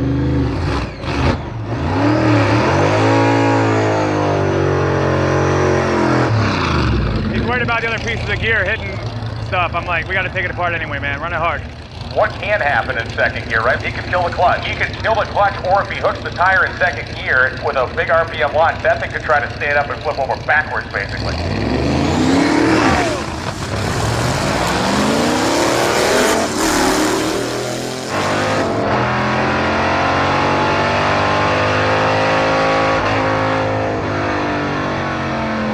All right, good news. Trans stayed together.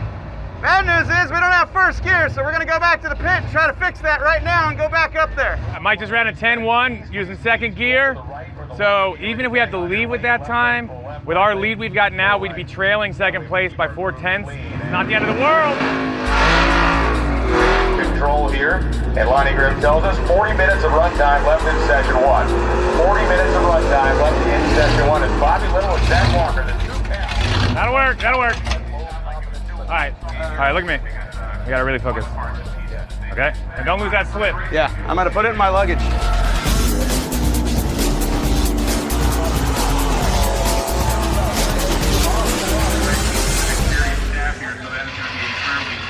All right. Okay. Show me first. That's first. Oh man, you can't script this. Been in first place for 3 days. We've gotten past every drama we've had. We get to this track. All we need to do is run an 8, which this car does easily now. Bang. I think we broke the first gear in half. I borrowed a new first gear, and I'm hoping that's the problem. I'm hoping that's the part we need. Sorry, I don't know what I was doing. You're right. In drag week, you have to break the beams and run a time to stay in, so I made a second gear pass, 10 seconds, which is too slow. We're now out of first place with that pass. If I turn the 10-second time slip in, we lose drag week, even if we finish. We're leaving a clutch in, yeah? Yeah. All right, that won't be bad then. Should be out in no time. No exhaust, couple of mounts, drag it out. We'll get it done. Get you back in the 8s. I'm not happy with that. Can you knock it back in neutral? It's in neutral. All right, so trans mount needs to get undone. I'll do that. So I get the other jack back in, get that piece of wood and support the back of the motor. Yep. Take your time. We're doing good. I know. A little caught up on the end. All right, I got this. Throwout bearing came apart a little bit. It's all right. Okay. Hold on. Throwout bearing. It's off. All right. All right. We'll fix it. We'll fix it. Yep. That's the problem right here. Yeah, that piece of tape broke it. We split the transmission apart very clearly. First gear has exploded and is sitting in the case right off the counter shaft. So, oh, that's a quitter. Yeah, she gave up on us. There's lots more. It's good. It's more disassembly than we thought. The actual other side is also shot. That's part of his friend. Yeah. Where's the new gear set? New gear set is down right here. There's gonna be needle bearings in here and a sleeve. I got it. This is just like my trans, actually. So don't worry about it. I got it. We're gonna get it. You're gonna be all right, man. Get this done. All right. So those will grab here as they spin. That's cool. Okay.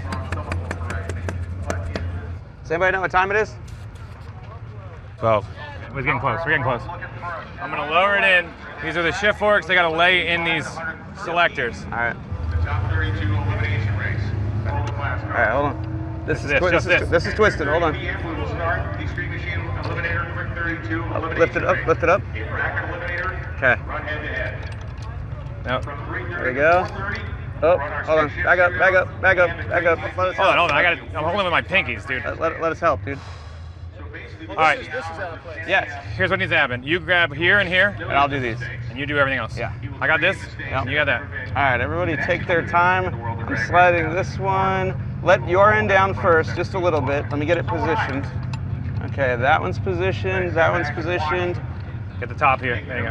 All right, we are in, boys. We're not. The whole main shaft's got to come to me so I can drop in. Just crack it up a little bit and slide it. Everything should move for us. Which way, to you? To me. That's there it. we go. Now it's in. We have an hour and a half. Don't stop. Do it.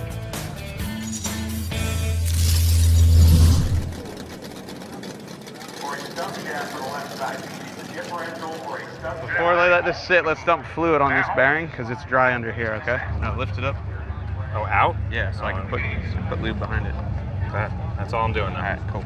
Good enough. Rein it in there. Feel like butter or what? Feels good. I'm not going to run it through the gears, but she's working. She's working in neutral just fine. Grab that impact. We're just going to snug them down. All right, we got a transmission, man. Let's do it. Yeah, man. Do it. Let's do this. Let's do this. So that's going to be very interesting. The game between Jared Scott and the Ranchero and Mike Finnegan in the Blasphemy.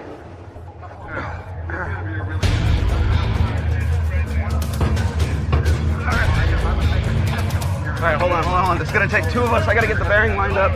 And this is going to be difficult because I can't see on the wrong side. You want to go to the other side? Yeah. Go ahead, go. All right, look out.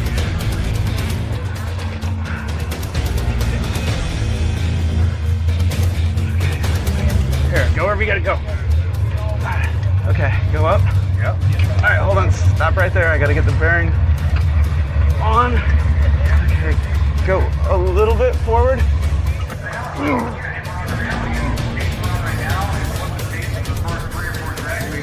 You're almost there. Back down a little bit. That's it. Okay, go forward a little bit. That's it. Done. Here, animal, dude. You're an animal. We don't sell this car at auction. We're gonna lose the shop.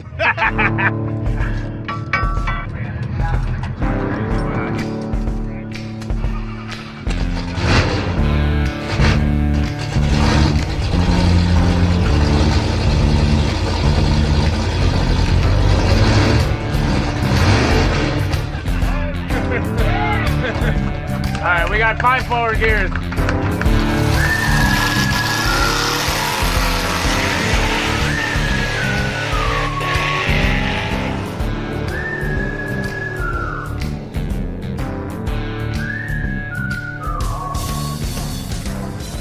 Transmission install and rebuild. Borrowed some parts from Andy Starr from Hillborn EFI. Just rebuilt first gear in the trans, got it in the car, we're back in the lanes. Technically drag weekends in a few minutes, but as long as we're in the lanes, we can make one more pass. You bench press the transmission day. This is a bad man right here. Do this. Mike Finnegan is at the end of the staging lanes right now, looking out the window, seeing the Blasphemy 1955 Chevy. He is coming up soon.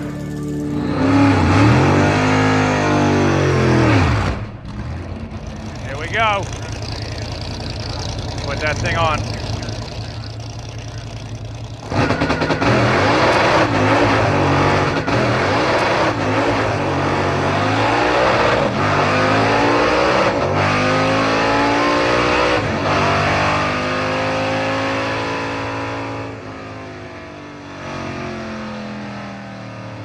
Ah, damn, it blew the tires off at the hit. We got time to go again. You start packing the chute, I'll meet you to actually cram it in the bag. Yeah. All right, we got in the lanes by 2 o'clock, and it just blew the tires off at the hit and ran a 10:08. It's not enough. We're gonna pack the chute, throw fuel in it, and go again. We need to get at least into the 9s to stay in first, and 8 would seal the deal. You might have more gear now.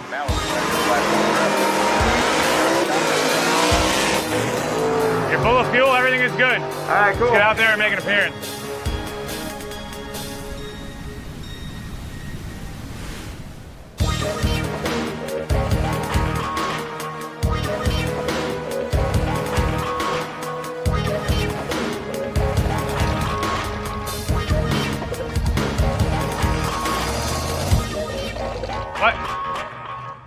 wrong? Debris on the track. All right.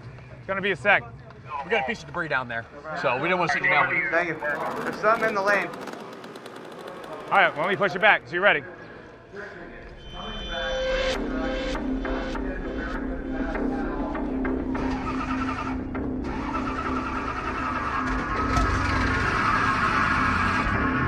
For a sec. Come on. You'll come. Come on. Come on.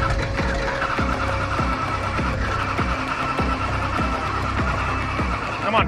Just let it come to life. You'll be all right. It's really dead, dude. We may have to jump it. Give it a shot again. Give it one more. Give it.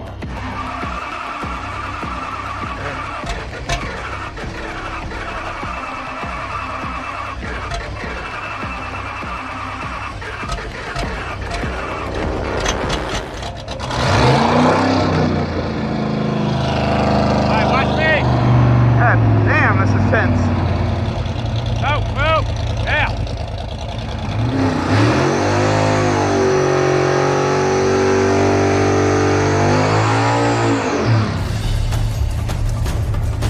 All right, baby. Let's do it.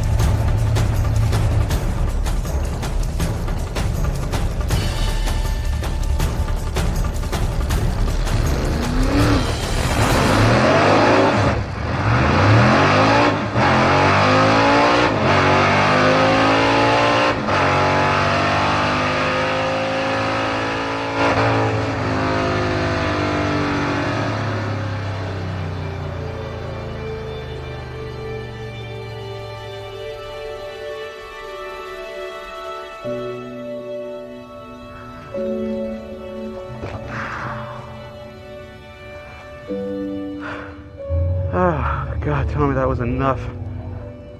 I don't have anything left in me. A 9, any kind of 9, please. Thanks, boss. Yeah! Thank you. Yes! Woo! 9:30 at 149. He chirped it a little bit.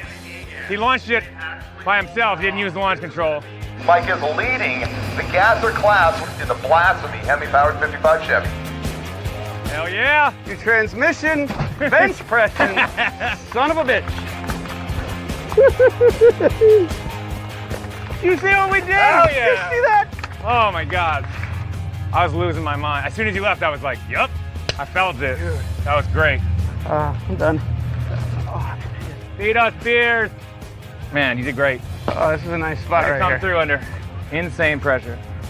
You too, dude. I can't believe you bench pressed that transmission. I wasn't even holding it. I was just holding the bearing. That was epic. That was seriously so epic. Let's trade that thing in. Where do I go? Dude, that was heroic. Hi. That was absolutely heroic. I'm holding him up right now. I got nothing left in me, dude. I can tell. That was a thrash. When I blew the tires off, I was like, no. I know it. And we saw you pull the chute, and we're like, dude, that was a bad move because now he has to pack the chute. I know. But as soon as I did it, I was like, oh no, why'd you do that? And then, because it was in my brain on this pass, I didn't throw the chute at all. And I was like, oh, that was dumb too.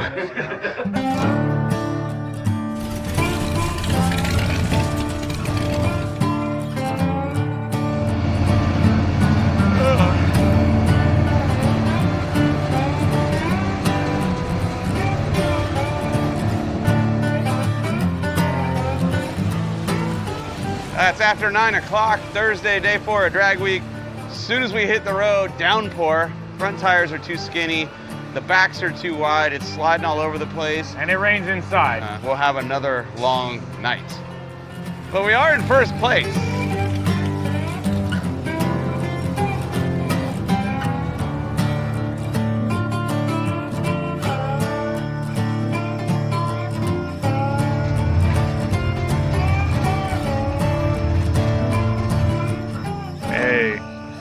Supposed to be the sign, or what's the deal? I'm gonna do them both.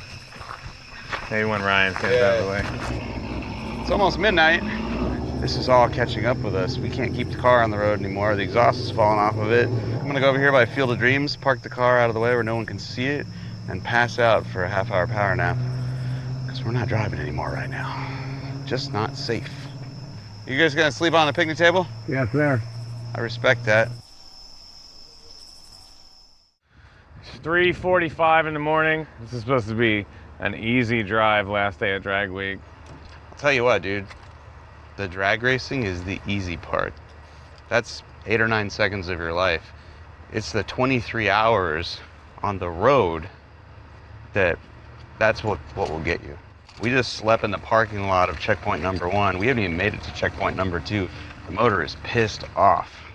It's been rough. This TPS, throttle position sensor, to the uneducated, has been fighting with us, jumping from 0 to 1, and then motor surges and stalls, and it's not working.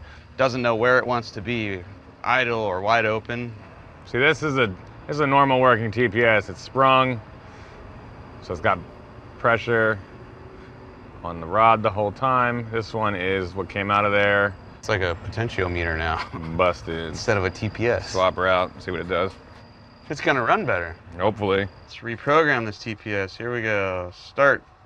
All right, I'm going wide open and all the way back. All right, I'll tell you when it actually starts reading. There? Now. Yeah, that's just about when it starts to move. Okay. All right, man. I think she's good. Let's try it.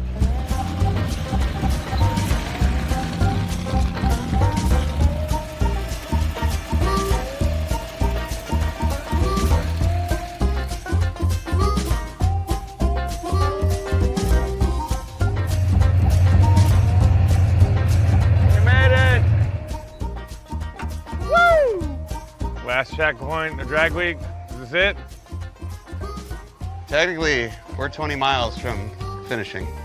20 miles and 1 pass of the drag strip. Cool. You want me to drive? Tony's asleep in the driver's seat. We're 20 miles from the hotel.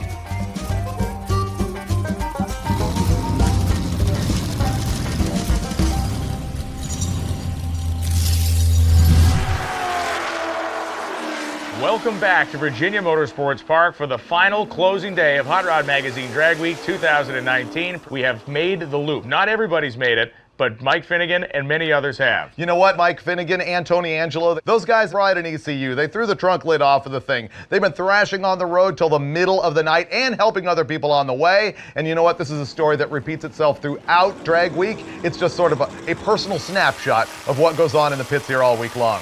This is the day when you can finally call yourself a Drag Week finisher, and that is one of the great claims you can make in the world of hot rodding.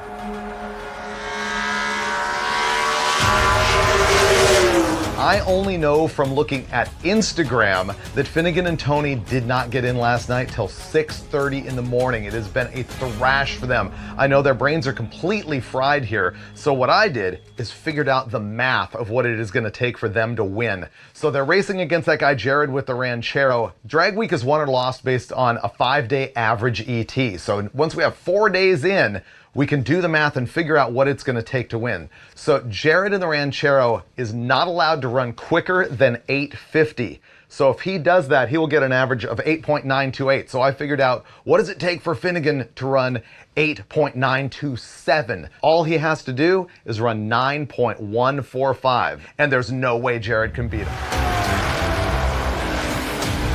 right, bring it out. Here we go. This pass, as soon as I break the beams, we have officially finished Drag Week.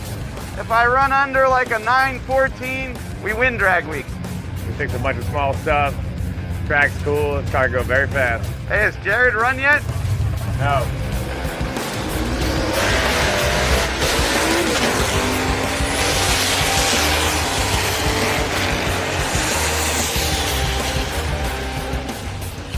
He goes 9:07 with a 9 at 154 miles an hour. We're gonna do this.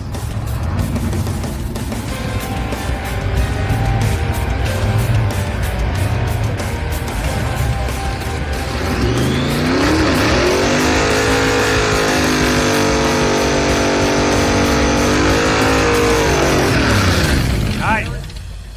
All right, car. You and me now.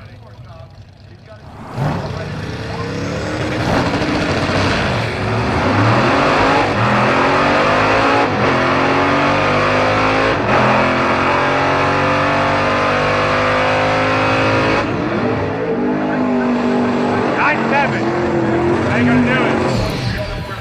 Something's severely wrong with this car because it is not accelerating. Yo, it's bogging on the two-step. No, there's something wrong with it. It didn't pull it all down track. There's something wrong with it. Motor? Yeah. You sure you got the right tune in there? Yeah. Look for anything obvious. It has 0 horsepower. Pulley's right. Did it black smoke the whole track or just at the hit? No, not really.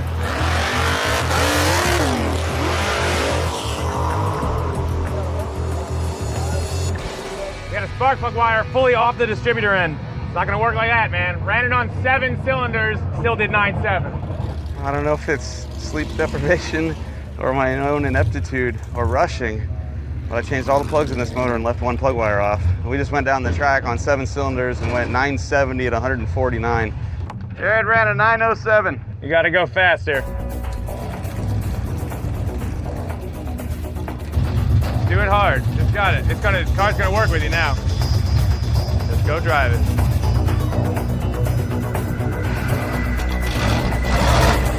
My friend and co-host Mike Finnegan back on the line with the Blasphemy 55 Chevy. Apparently they had a spark plug wire off in their first attempt. People are accusing them of faking that for TV drama. I will tell you, that is absolutely false. There's no way they made that happen. That's not how we roll on Roadkill. All right, this is it. We're gonna make this happen once and for all.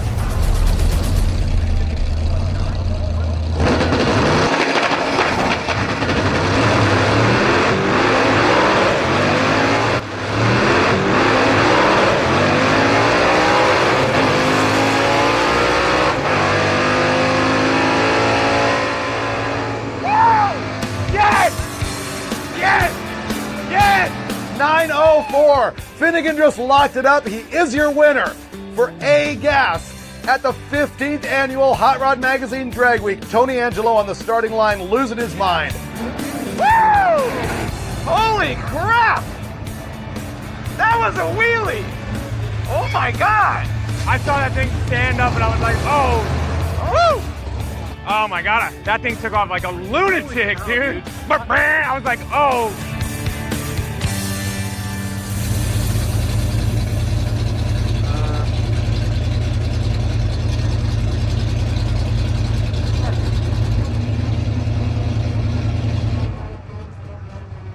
Get out of that car. Was that enough? Yeah, that was insane. Are you kidding? Oh my God, I love you right now. Was it enough? Yeah, no, are you kidding? We win, we won, you won. You won Drag Week. I thought around 89. 904. You're in the left lane. Are you kidding me? Did you see that wheelie? It was nuts. Oh my God. You're the man. Oh my God, did you see that wheelie? Oh my God. I won. Congratulations. I'm gonna carry you around for a while. 129.64, dude. Yeah, dude. Car went like this. Yeah. It was wild. We won Drag Week! Woo! Woo! Those guys absolutely earned this. I've got the greatest respect for it. I mean, yes, I feel a little bit cheesy that it wasn't me in the passenger seat working that hard. I'm also relieved by it. I'm also super happy for them. Average, 890. I'm going to have to double check my facts. I believe that's the first gasser to finish Drag Week in the 8s. Dudes, we just won Drag Week in Blasphemy, a car that's never lived up to its expectations, a car that never fails to fail. Oh my God, this was amazing. And I couldn't have done it without Tony Angelo in the passenger seat. This would not have happened without my transmission bench pressing friend. This was amazing. Thanks for watching Roadkill.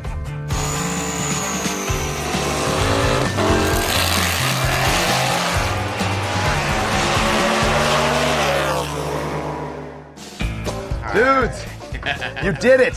And you didn't bring me a beer? Oh. No, I'm not taking that from you. Tell me the story. Did you leave in second? No, we were in first gear. I think the plug wire was off yesterday too. Yeah, we did like a bunch of like making the car better, right. and then hooked up the plug wire, and it was like a wild animal Then finally. there's that. Yeah, and it was like, yeah. Let's go get some pizza. All right. You do that. I've got a race to announce here for another 5 or 6 hours. Cool. We'll bring you beers. Yes, I will take a beer. All right. Let's get this man some beer.